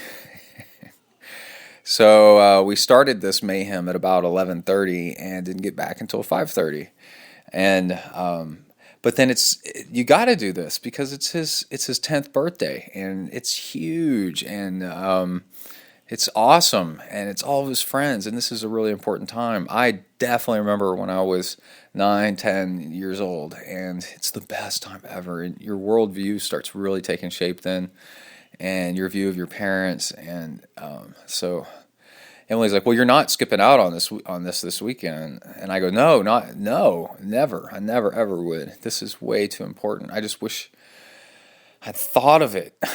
It just dawned on me yesterday that these are the 2 weekends leading up to the race, and the reason I was so upset was there's no solution. It's you're just gonna have to deal with it, and that's why I was mad. I'm mad at myself, and mad at the arrangement of everything, and then this was last night, and I just went to bed. I said, screw it, I'm going to bed. Because I must be, if I'm this grumpy, I must need to sleep, which I did. And then, so I did get up early this morning, Saturday morning, and did intervals on the bike. And since I didn't have much time, I went for what's reliable. Because let's say I got out on the road and went riding and had a flat tire or a piece of equipment broke, that I would have just been pissed beyond belief. Because now I only have this short window, and now it's messed up. So I decided to ride on the trainer here where I get in quality, and if something breaks, like I have a flat tire or whatever, I can still keep going. I have all the tools and equipment, and a delay of 20 minutes. I got a second bike. I got a road bike. I can do a lot here at home, and so I had this great ride on the trainer. And one thing I did notice is another downside of having really tight, narrow training hours because you're an age grouper and you've got family and a job and all this other stuff is if I didn't feel like getting on the bike early in the morning. I was sluggish and needed energy and just wasn't feeling it. And if you, let's say you didn't have a job and this was your career, was training, well, you could just wait until you feel great, and you'd still have plenty of time to get in your 3-hour ride. But I don't have time to get in it. I don't have time to wait to get in a 3-hour ride. So I was just like, come on, body, come on. And then finally it came online and felt better, and got on the bike about an hour later than I wanted to, but still, I hammered out just over an hour of trainer ride doing intervals, and my style of training, oh yeah, I wanted to mention that, is really, really paying off. I'm seeing big jumps in power. The other day, 2 days ago, I started cracking I broke through 500 watts on one of my intervals, and this time I broke through 500 watts at least 3 different intervals. And one time I hit over 550. I hit like 552 or 556 or something like that watts. 556 watts, and had nice breaks in between, and had all the fuel and the water that I needed, and the air temperatures dropped outside, so I had the window cracked open nice and big and had a breeze. And the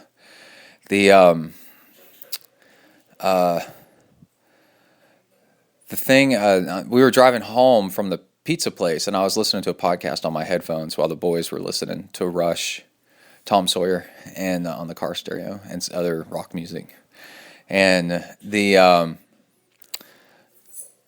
I was listening to Do You Try, and he was interviewing one of the top age groupers who's trying to go pro, and the speed is just unbelievable that they're talking about, that they're doing.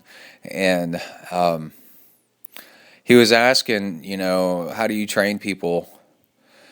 This guy's turning into a coach. And the guy, he went through the usual, well, we do this, and we do blocks and periods, stuff like that.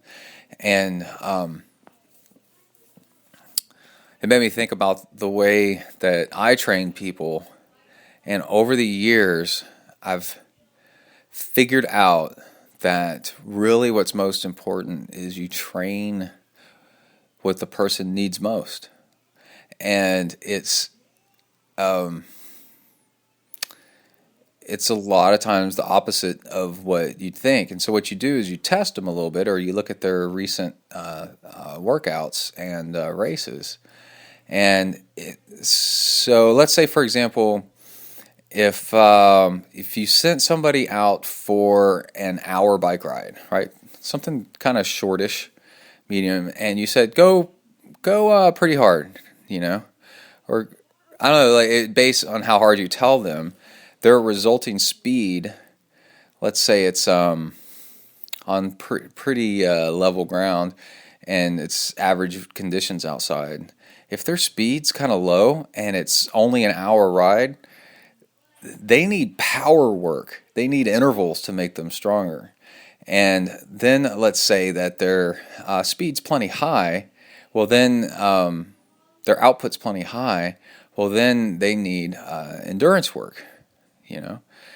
Same thing with running. If it's like go out for a jog for half an hour to 45 minutes to an hour, kind of depending. And then you look at their results, and like they're averaging a 12-minute mile. And you're like, man, what is going on? But then that's a lot of weight base right there.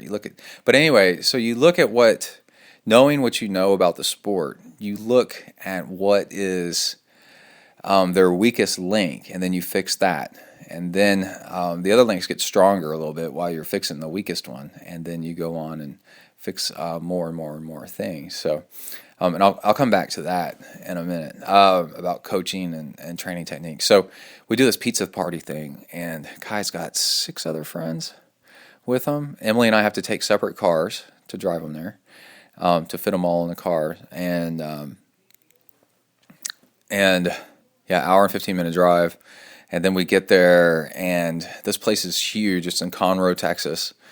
And I got to say the quality of class of people is interesting.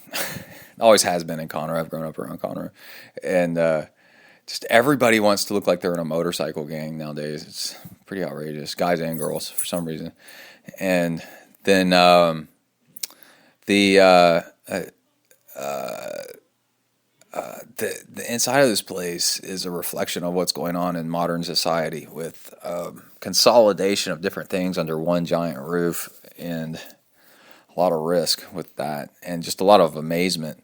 This place had all indoors, right? Because we don't want to go outside.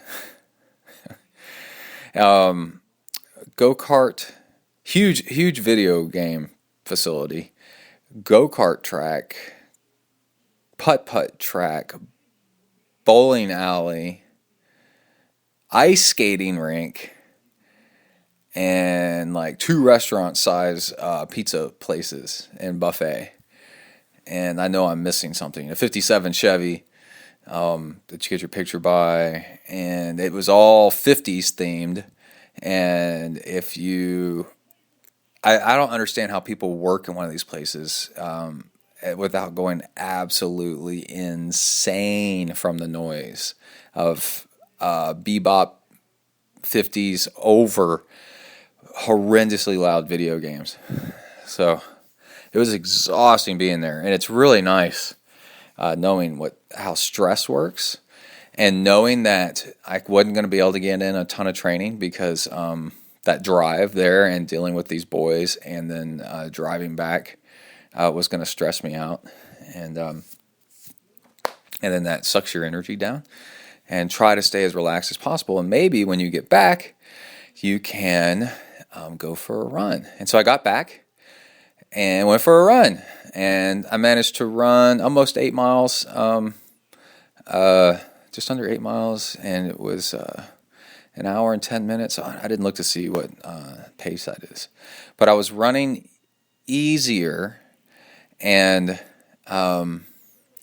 but fueling nicely, because what I'm learning with doing intervals every once in a while, interval workouts like once a day, is the amount of carbs you burn when doing high intensity interval stuff is astronomical.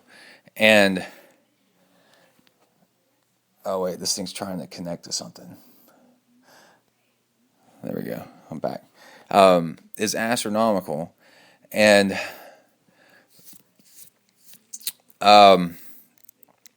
Angela Nath told me via email that she did really, really well.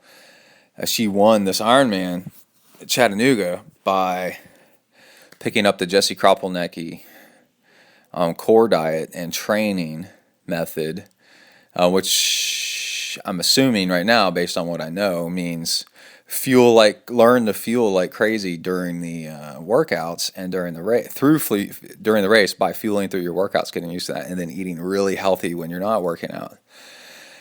And so I'm jogging along, and I've got, even though it's an hour and 10-minute run, I probably had 400 calories in a water bottle, and then 2 other little side bottles on my hip, and I'm just running along. And it's nice though, because I don't have to worry about running out of fuel, and don't have to worry so much about eating carbs afterwards, because I ate them during, and that's nice. And felt great like the entire way. And then I do have a little bit of an issue. Those intervals on the bike, that putting out 550 watts. Plus, that's at 110 cadence, by the way, doing that interval work. I seemed to have bothered my left Achilles tendon just a tad bit. And also, I got a little bit of, I wouldn't call it shin splints, but it's similar. Shin splints come from growing your calves really fast, and it's pulling on the muscles, or maybe not your calves, but your shin muscles. But anyway, your lower leg muscles, some of them, really fast, and the sheaths and all that stuff around the muscle and the skin, and I don't know if it's the skin, but the encasement on your legs, the stuff that doesn't stretch as fast with the growth, hurts. So that's what shin splints are. So I got some kind of very mild version of that in my left leg, and also in my lower back a little bit. Just the tiniest bit. Oh, in my upper back too. The strain of putting out that kind of watts is hurting just a little bit. Anyway, so while I'm running, because I'm not going to do intervals, because I want to have a nice training day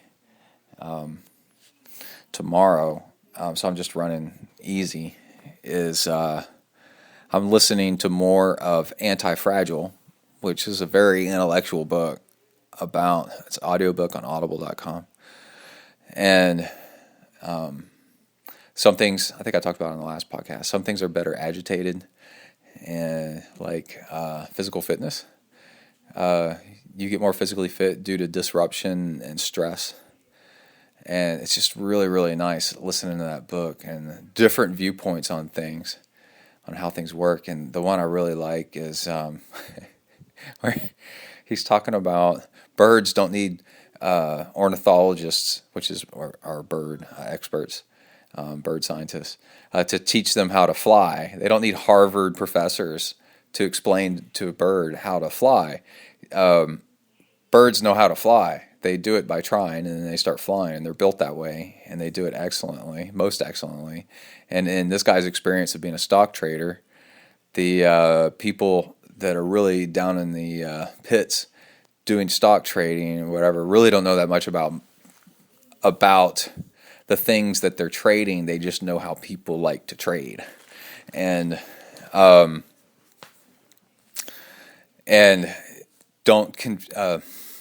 there's a couple other good ones. Wealth. Education does not actually create wealth every single time. A lot of times wealth creates education. And that's actually something I knew about, that in older society, the world a little bit previous to this modern one, your wealthy gentleman was the educated person because he had enough money where he didn't have to work. And so your Renaissance man had managed to make enough money through his family, and maybe women were doing this too, where they didn't have to work, so they had the luxury of getting educated. And then through that education, through that money and time, they got educated. It wasn't the other way around. You didn't go and get educated first and then make money. You went and made money by being a man of the street and figuring out something. Like a bird figures out how to fly. And the merchant makes money because he figures out that people want this one thing, and he figures out where to get it and how to sell it. And through experience and exposure, learns how to make money, not by being taught in a classroom how to make money and then go try it, because theory does not work in the real world. It's nice, but it doesn't actually work very well. And thinking that it does is like being in a boat and looking at the compass and thinking that the compass steers the boat. The compass is steering the boat when it's not. The boat is going where the boat goes, where you steer it, and then the compass reflects it. So this guy, he's on the warpath against being overly educated, that actually street smarts produce education. And I have to say, I agree with a lot of what he's saying. But anyway, so back to training and training methods. A lot of people think that training a certain way will turn them into the athlete. And because they look at an athlete who's training a certain way, and they go, well, I got to do that, when it's not exactly the case. Probably in most cases, athletes are just simply athletic, and they're phenomenal, and they're training whatever way they like, and then after the fact, people are going, oh, well, if I train like that, well, then I'll become an athlete. No, the thing is just straight up become an athlete. And then your training is part of what you do. So it's like the other way around. And that's what I was saying. Well, after all these years of coaching people, that the way that seems to work is you don't apply a training system to somebody. You look at somebody and figure out what do they need to do to become an athlete. Where are they lacking? Their weakest link. And then you fix that. A lot of times it's not even that. It's not physical, it's mental. It's a mindset. It's like, why do you think you can't go long? Or why do you think you can't be fast? Okay, we need to fix that. And then now you're motivated enough to train. And then you could train there's a million different ways to train to become a better runner. And you could just pick one, but now you're motivated and you think you're an athlete, and then you do it. And then you become better. You'd become better with any work, is basically what I'm saying. And it's just, and so don't really credit that style of work. Anything would have worked to make you better. So that was really nice listening to that. Again, that's Anti-Fragile. And now my left leg, my shin hurts a little bit here, and I'm hiding away from these crazy freaking kids that are in the next room watching the Lego movie, which is a great movie. And I've got the two dogs and the cat in here with me, trying to hide as well and find some quiet. And tomorrow's looking like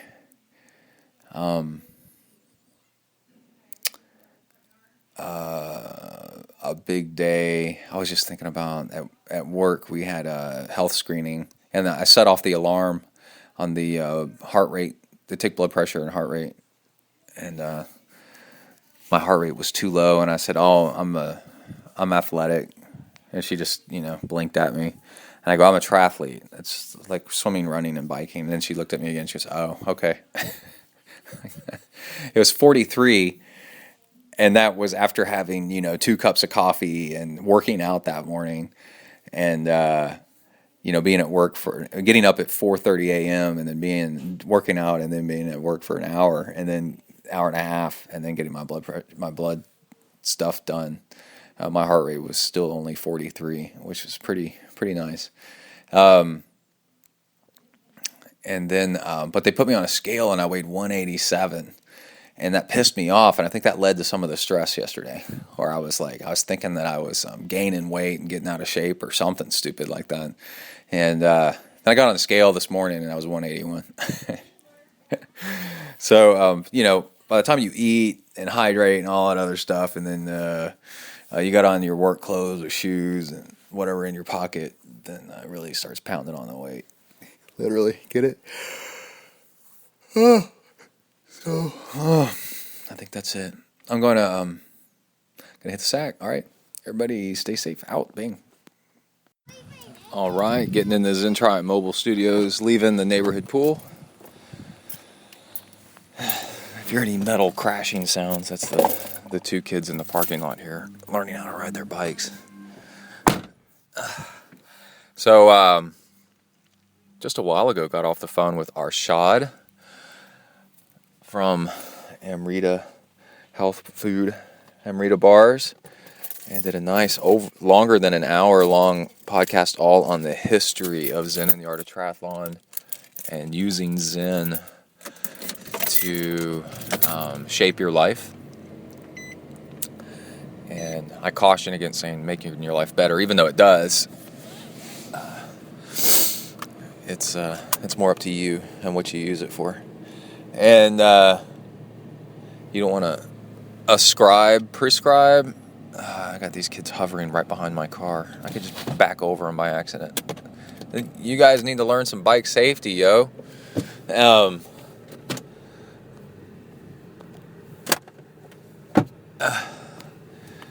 Zen is too big of a thing for you to tell people how it's going to work. It's just a thing.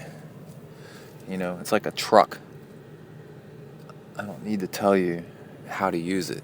How you use it's up to you. It can do many, many, many things. Many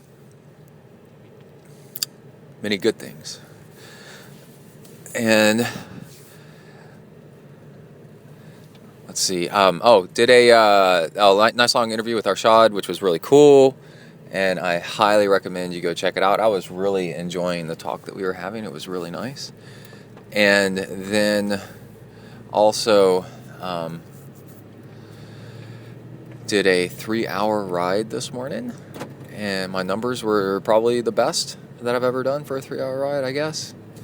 They're good, really, really good. And 1 watt higher than last time. Hey, but if every time I've been for hundreds of rides, if I got 1 watt higher every time, I'd be at 5 million watts by now. 5 million watts. And even though my average mile per hour is a little bit slower, my watts was higher, and my cadence was higher, which goes to show you that we had a big temperature drop, and when the air gets colder, it gets denser, and it's harder to slice through. And which shows you the upside of having a power meter. It actually shows you how much work you did. And I averaged a little bit higher work than last time. And that's coming off of the day before doing like intervals really hard on the bike. So that's a really, really good sign. Because if I just looked at miles per hour, I'd be like, oh, I was slower. I suck. I'm getting worse. But no, the watts were higher. So that's good. And one thing that I'm getting smarter about, Arshad and I talked about this, how I'm always trying new stuff, is I've decided that a thing to focus on is making sure, one of the reasons my fueling doesn't work out is I bet I'm not drinking enough water with all that fuel. Because one of the things that Kropelnicki talks about training yourself to take down a whole bunch of fuel. Some of that training isn't training your gut; it's training your mind. There's easy things to fix, kind of like transitions are an easy place in triathlons to learn to save time without having to burn any more calories. You can shave 5 minutes off your triathlon time of whatever by whatever distance by doing better at transitions, and that takes zero muscle strength or improvement. So you can really train your gut you can train yourself to absorb more calories so you have better workouts by drinking the appropriate amount of water with your fuel. And I had a little bit of a low spell on my ride, and then I thought, up the water, dilute that, whatever's in your gut. And I purposely went into this ride looking to increase the water anyway, so I was ready for it. And when I started to kind of get a little sluggish and not quite feel as amped as I did before, here comes a motorcyclist, no helmet. And hi, I've got a death wish. Wasn't quite feeling as amped, and my heart rate was starting to drop a little bit, even though I was trying just as hard. I was like, that's probably you're not absorbing the calories. And did I say my stomach hurt a little bit? I think I did. And said add water to dilute your calories so your body can absorb them better. And bam, I had a big turnaround in energy and finished out stronger again. You can see it on the graphs of my power and my watts and my cadence, like everything turned around, heart rate, everything came back up. And it's only a difference of 5-10 beats, but that's a breaking point of really okay performance versus great performance. And plus it was windier today. I was riding into a strong headwind at times, so that'll really slow you down. And then when I got off the bike, I felt fantastic. That's what Arshad and I were talking about. And we're now looking at, I took a little break, did my interview with Arshad, and we been eating a little bit higher carb because today is a big day. If I do everything right, I'll do 5 hours in one day. And I feel great doing it because that's 3 hours on the bike, 1 hour in the pool that I just did. And then after dinner tonight, I might run an hour. And then tomorrow I can take a very easy day because I already swam today instead of tomorrow. And when I got to the pool, there's these two 14-year-old boys that have broken into the pool. They've climbed over the fence and they're throwing a football and stuff. And then they could tell I was going to get in, and they go, hey, mister, that water is really cold. I'm like, yeah, I know. I think and I know for a fact they were waiting, they're watching me to see how long I'd stay in. And I jumped in and I swam for an hour. I think they gave up on me for a while. And it was nice, really, really, really nice. I love the triathlon lifestyle. It's good stuff. All right, that's it. I'm at my house. I'm going to have a snack, do some coaching, and have some din-dins and plan out next week, make some lists. Oh, and and then run tonight. And then we'll have a 5-hour day. I'll do more in one day than my race coming up, which is a really good equivalent, equivalent estimator, mind training. If you do a little bit more in training than you do in your race, then you're not really that worried about race day. You can actually have a lot of fun. And also, I'm listening to the James Altucher show with interview with Scott Adams, or Adam? Is it Scott Adam? Anyway, the guy who's behind, does the Dilbert cartoons. And if you don't know it, Scott Adams is actually a really, really, really smart guy, and with a really cool perspective on life. And he's done a lot of things besides Dilbert, and is a real forward-looking thinker. And it's interesting to hear an interview with him. He at one time, for example, he at one time lost his voice, and he trained himself to speak again because he figured out there's this weird, I don't know if it's a virus, but it's a weird quirk you can get where your brain decides that you've forgotten how to speak. And it's kind of like Bell's palsy where all of a sudden you wake up one day and half your face is all loose and numb and not working right. Well, you wake up one day and your voice doesn't work. And then he trained himself to speak again. I remember when all this was going on, when he had this condition, all he could do was write. So he wrote a lot on his blog, and it was really neat. He at one point, by accident, he figured out that he could hum, right?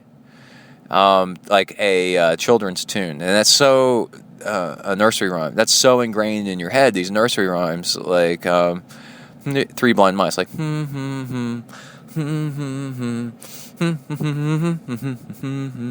and or London Bridge is Falling Down might be the one I think he was talking about.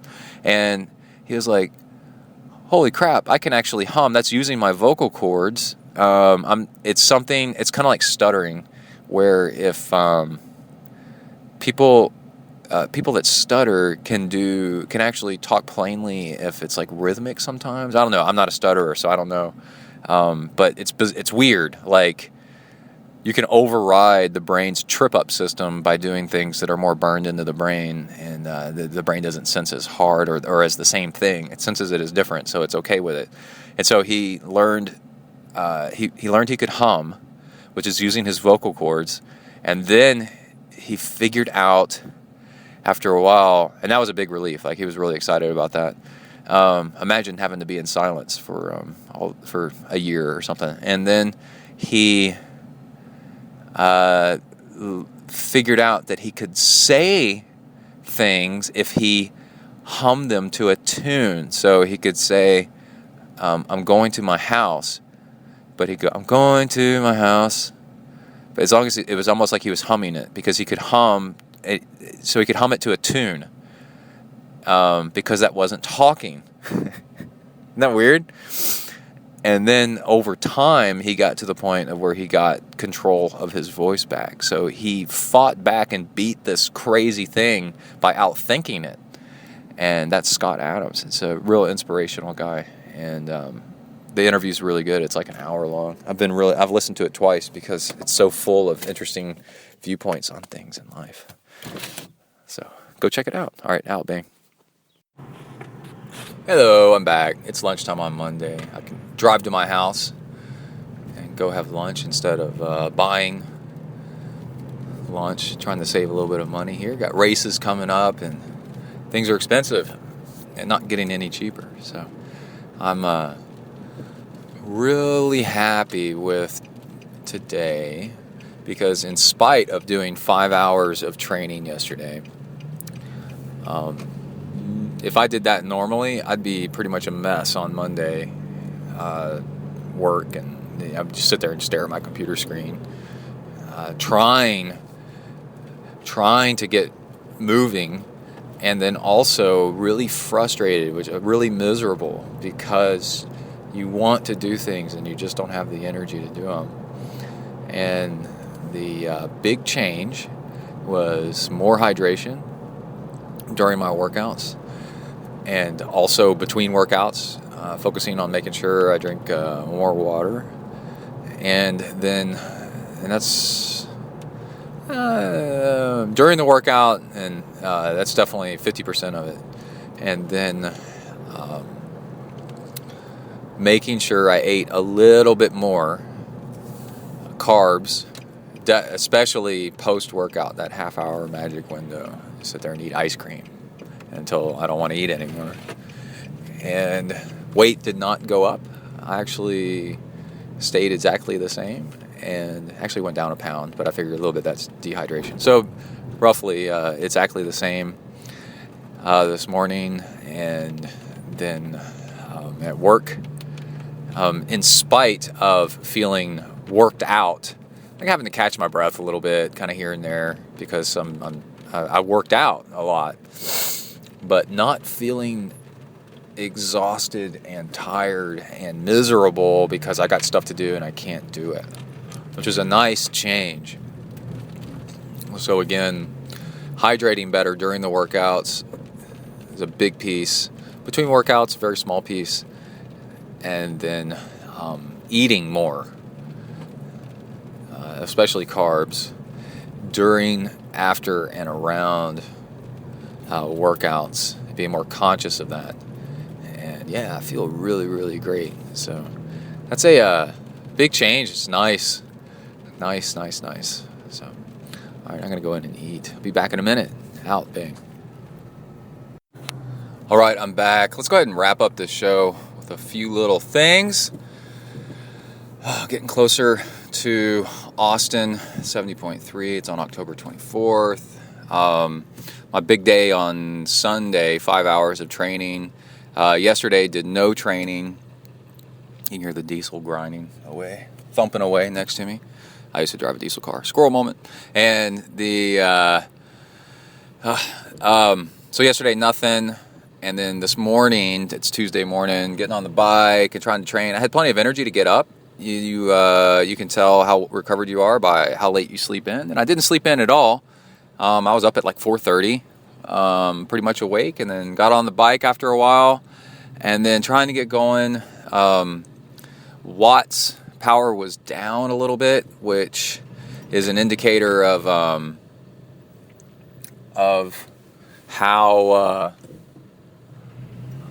hold on, trying to make it through traffic, of how fatiguing the big day was. And yesterday I was hungry like all day long, and I could have eaten probably a little bit more, and then I would have recovered better, and then had a better workout this morning. So I was kind of about 90%, 95% of what I should be.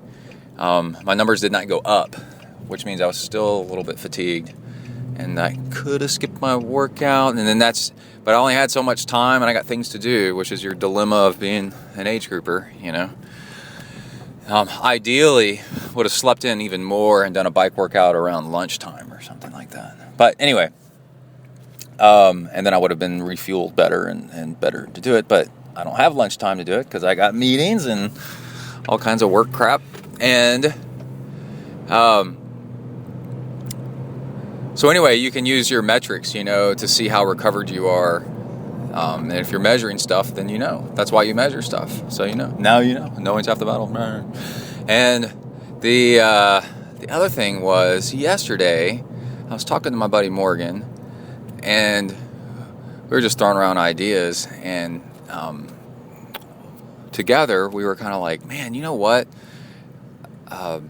Brett, I ought to do like official office hours for people to call me, and we can do like the hour-long therapist for triathlete phone calls, and I can sit down with you and talk over all your problems for an hour. And then pricing's difficult, right? So you got to settle on a price that feels good to you and feels. So you can do all this market research, or you can just try a price, and statistics show that it doesn't really matter one way or the other. You can do tons of research and still get the wrong price. So do what you feel is right. And so $50 for an hour seemed a little bit too low after I started thinking about it. And then $100 seemed too much. And so I said, well, how about in between? How about 75? So that's how I came up with that number. But anyway, what modern technology does is it allows us to leverage things unlike ever before. And half the modern technology I'm talking about, and here's a female runner. Looking good. Do I know her? Yeah, I know her. She's a fan of the show. She looks good. And half of the technology is that with mobile cell phones, we can conduct a phone call anytime, anywhere. And somebody just pulled right in the middle of the intersection, and they shouldn't have. And that's really cool because I'm going to Tyler this weekend. But I'll have my cell phone and we can do a phone call. And then the other part of technology is with Google Calendar and the internet and web pages, I can put up when am I available to do some of this. And on weekends, typically in the middle of the afternoon, like early afternoon, I've gone and done a long ride or a long run or something like that, and it's kind of hot in the middle of the afternoon, early afternoon, so I'm trying to just chill out and relax, but I still love to talk triathlon, and that's perfect for me right for this weekend. And I've been doing the sport so long And I'm such a student of the sport, and also I like to talk about it, and also I don't judge. And a lot of times when people want to come up with ideas, you just need to listen to them and talk with them, and then you use all your expertise of different solutions. That's being an expert, is knowing that everybody's different and then being well versed in all the possibilities. So like a doctor knows all the different types of drugs and all the different types of treatments and different types of therapies that could work, and then they select a mix and match of the best ones for that patient. And hold on, coffee.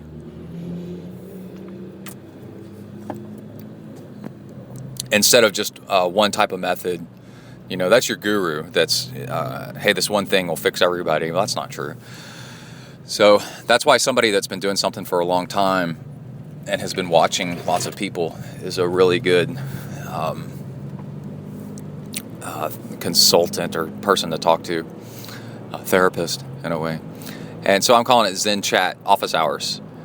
And we can fix a lot of your stuff. It's really cool because my family heritage is that my great-granddad was a very famous psychologist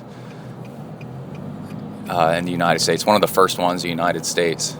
And then my whole family has got, it seems like, has degrees in psychology, and I love it. Oh man, when I took psychology in college, it was so cool. And I almost could have gotten a minor in that thing. It was awesome. But anyway, and also all the Zen training of how to tackle life's problems and applying it to triathlon for all these years. You can go get trained, you can go to classes and learn about something, or you can do it for real and really apply it and see what really works. And it's like that whole thing with teaching birds how to fly. You know, you can look it up in theory and diagram it all you want, but then when you actually really try it, it's totally different. And I'm very much a real world person. I've definitely totally tried it, and I've been coaching for years. I've seen it all, crazy stuff, all ages, both genders. I was about to say all genders, both genders. Lots and lots of solutions that work, lots of stuff that doesn't, nutrition, like all that stuff, scheduling, family stress. So anyway, I posted on my website my email, texafornia@gmail.com, and if you look at one of my recent blog posts from this week, you'll see a link to a Google Calendar where it shows hours that I'm available and can help you out. And in my little blog post I made about it, I said, so many people have helped me out, and by now, I'm lucky. I've got a really solid grasp on what works and what doesn't, and I'd like to help other people get it done too. It's being a well-balanced triathlete is such a wonderful thing, and if we could get half the world like this, it'd be so fantastic. And just this morning, for example, I got an email from Julie in the Gold Coast of Australia asking about saddles, and she said she really likes these twin nose, short twin nose saddles. I forgot a better way to describe them. And she's looked at the John Cobb just off the front, JOF saddles. Sorry, I was having a flashback. But they're so expensive. They're $250 something for one. And do I have any tips and advice? Because she's a donor to the show, and I've always said if you donate to the show, you get all the free advice you want, because it's not free anymore because you've donated. But the thing is, like I've said, so many years of experience in this business, I've actually been to John Cobb's warehouse in Bullard, Texas, where he had the big red truck, and this thing went bankrupt after a while. He was using Bullard, Texas, which is just south of Tyler, as his shipping distribution point, because he figured that was pretty much in the center of the United States. And then he built a bike store in Tyler, which I've been to, and then the whole thing went belly up because Tyler is not into, it's barely into cycling, and it's And it's and that's not to say there aren't some kick-ass cyclists in Tyler. Tyler's awesome for cycling. The hills are just incredible. It's beautiful, and the people that know about it and that do it there are awesome. It's just it's hardly anybody compared to other cities like, say, San Diego, and the and even the toll road on the south side of town, they had to fight because drivers were jealous that cyclists were out there and managed to ban them from this freaking road that has like no cars on it and a huge shoulder, you know. And so that's the culture there. And so this whole business of John Cobb's kind of went belly up, and he's his main guy got into a really bad car wreck. On his bike, hit by a stoner, and nearly killed him. And so business just got really rough and really tired, really bad for a little while. And he, I think he's maybe filed for bankruptcy or something. I don't know. I don't want to say all that stuff because I don't really know. But then kind of disappeared for a little bit and then came back with, he's a guru in, even though I just said, not the best things about gurus. He's a genius about aerodynamics and comfort and fit for cycling. He was Lance Armstrong's aerodynamics guy. And when I went and visited the bike shop, he had some of Lance's earlier bikes from the tours and from the time trials and such. And that was really cool to see. So he his saddles, he kind of reinvented himself lately into the saddle business. And it appears, and he is doing his saddles can cost a lot, right? So this Julie is like, these saddles are like $250. Okay, so I know a lot about John Cobb, and his saddles are very, very, very good. But there's this other way to do saddles that are very similar, or other brand, and it's ISM. And they are, I've got the ISM Prologue. She asked what I knew, and I'm like, man, do I know? I've had several ISMs and several John Cobb saddles. And the ISM that I use is retail $184. And I'm like, well, you could probably find it for $150 is probably what I paid for mine. So, and so I sent her a link, and I said, by the way, go to the web page, and here's a link to the web page. And they do from an above view looking down on all these saddles, so you can see how narrow they are, how long they are, and then also click on a description of the saddle, and it'll tell you how well padded they are.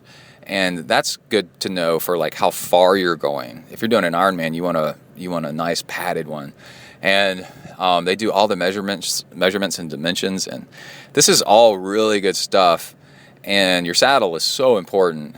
And so the ISM brand and website is my favorite currently, as far as picking out a saddle as much as you can to get an idea of what might work for you. And so I sent that to her. And again, we're just talking about one person and saddles, and like all the years of exposure I've had to this stuff and how I can help you out. And she sent me back an email, and I got to reply back to her. I don't even know what it says yet, but I saw I got one back from her. So we'll see where this takes us with the saddles. And I think that's it. So I got to get going. I got to get into work and get some stuff done. I want everybody to stay safe out there. If you want a little bit of one-off coaching for an hour phone call, definitely go check out ZenTriathlon.com and look at the schedule. And I'm happy to do it. I love to talk triathlon and give solutions. I think everybody should be able to do this stuff comfortably and fun and well and happy and healthy. And there is a way. So let me know and reserve your spot so that we can do a talk. And I think that's it. Everybody stay safe out there. Keep the rubber side down and work the uphills, cruise the downhills. Out.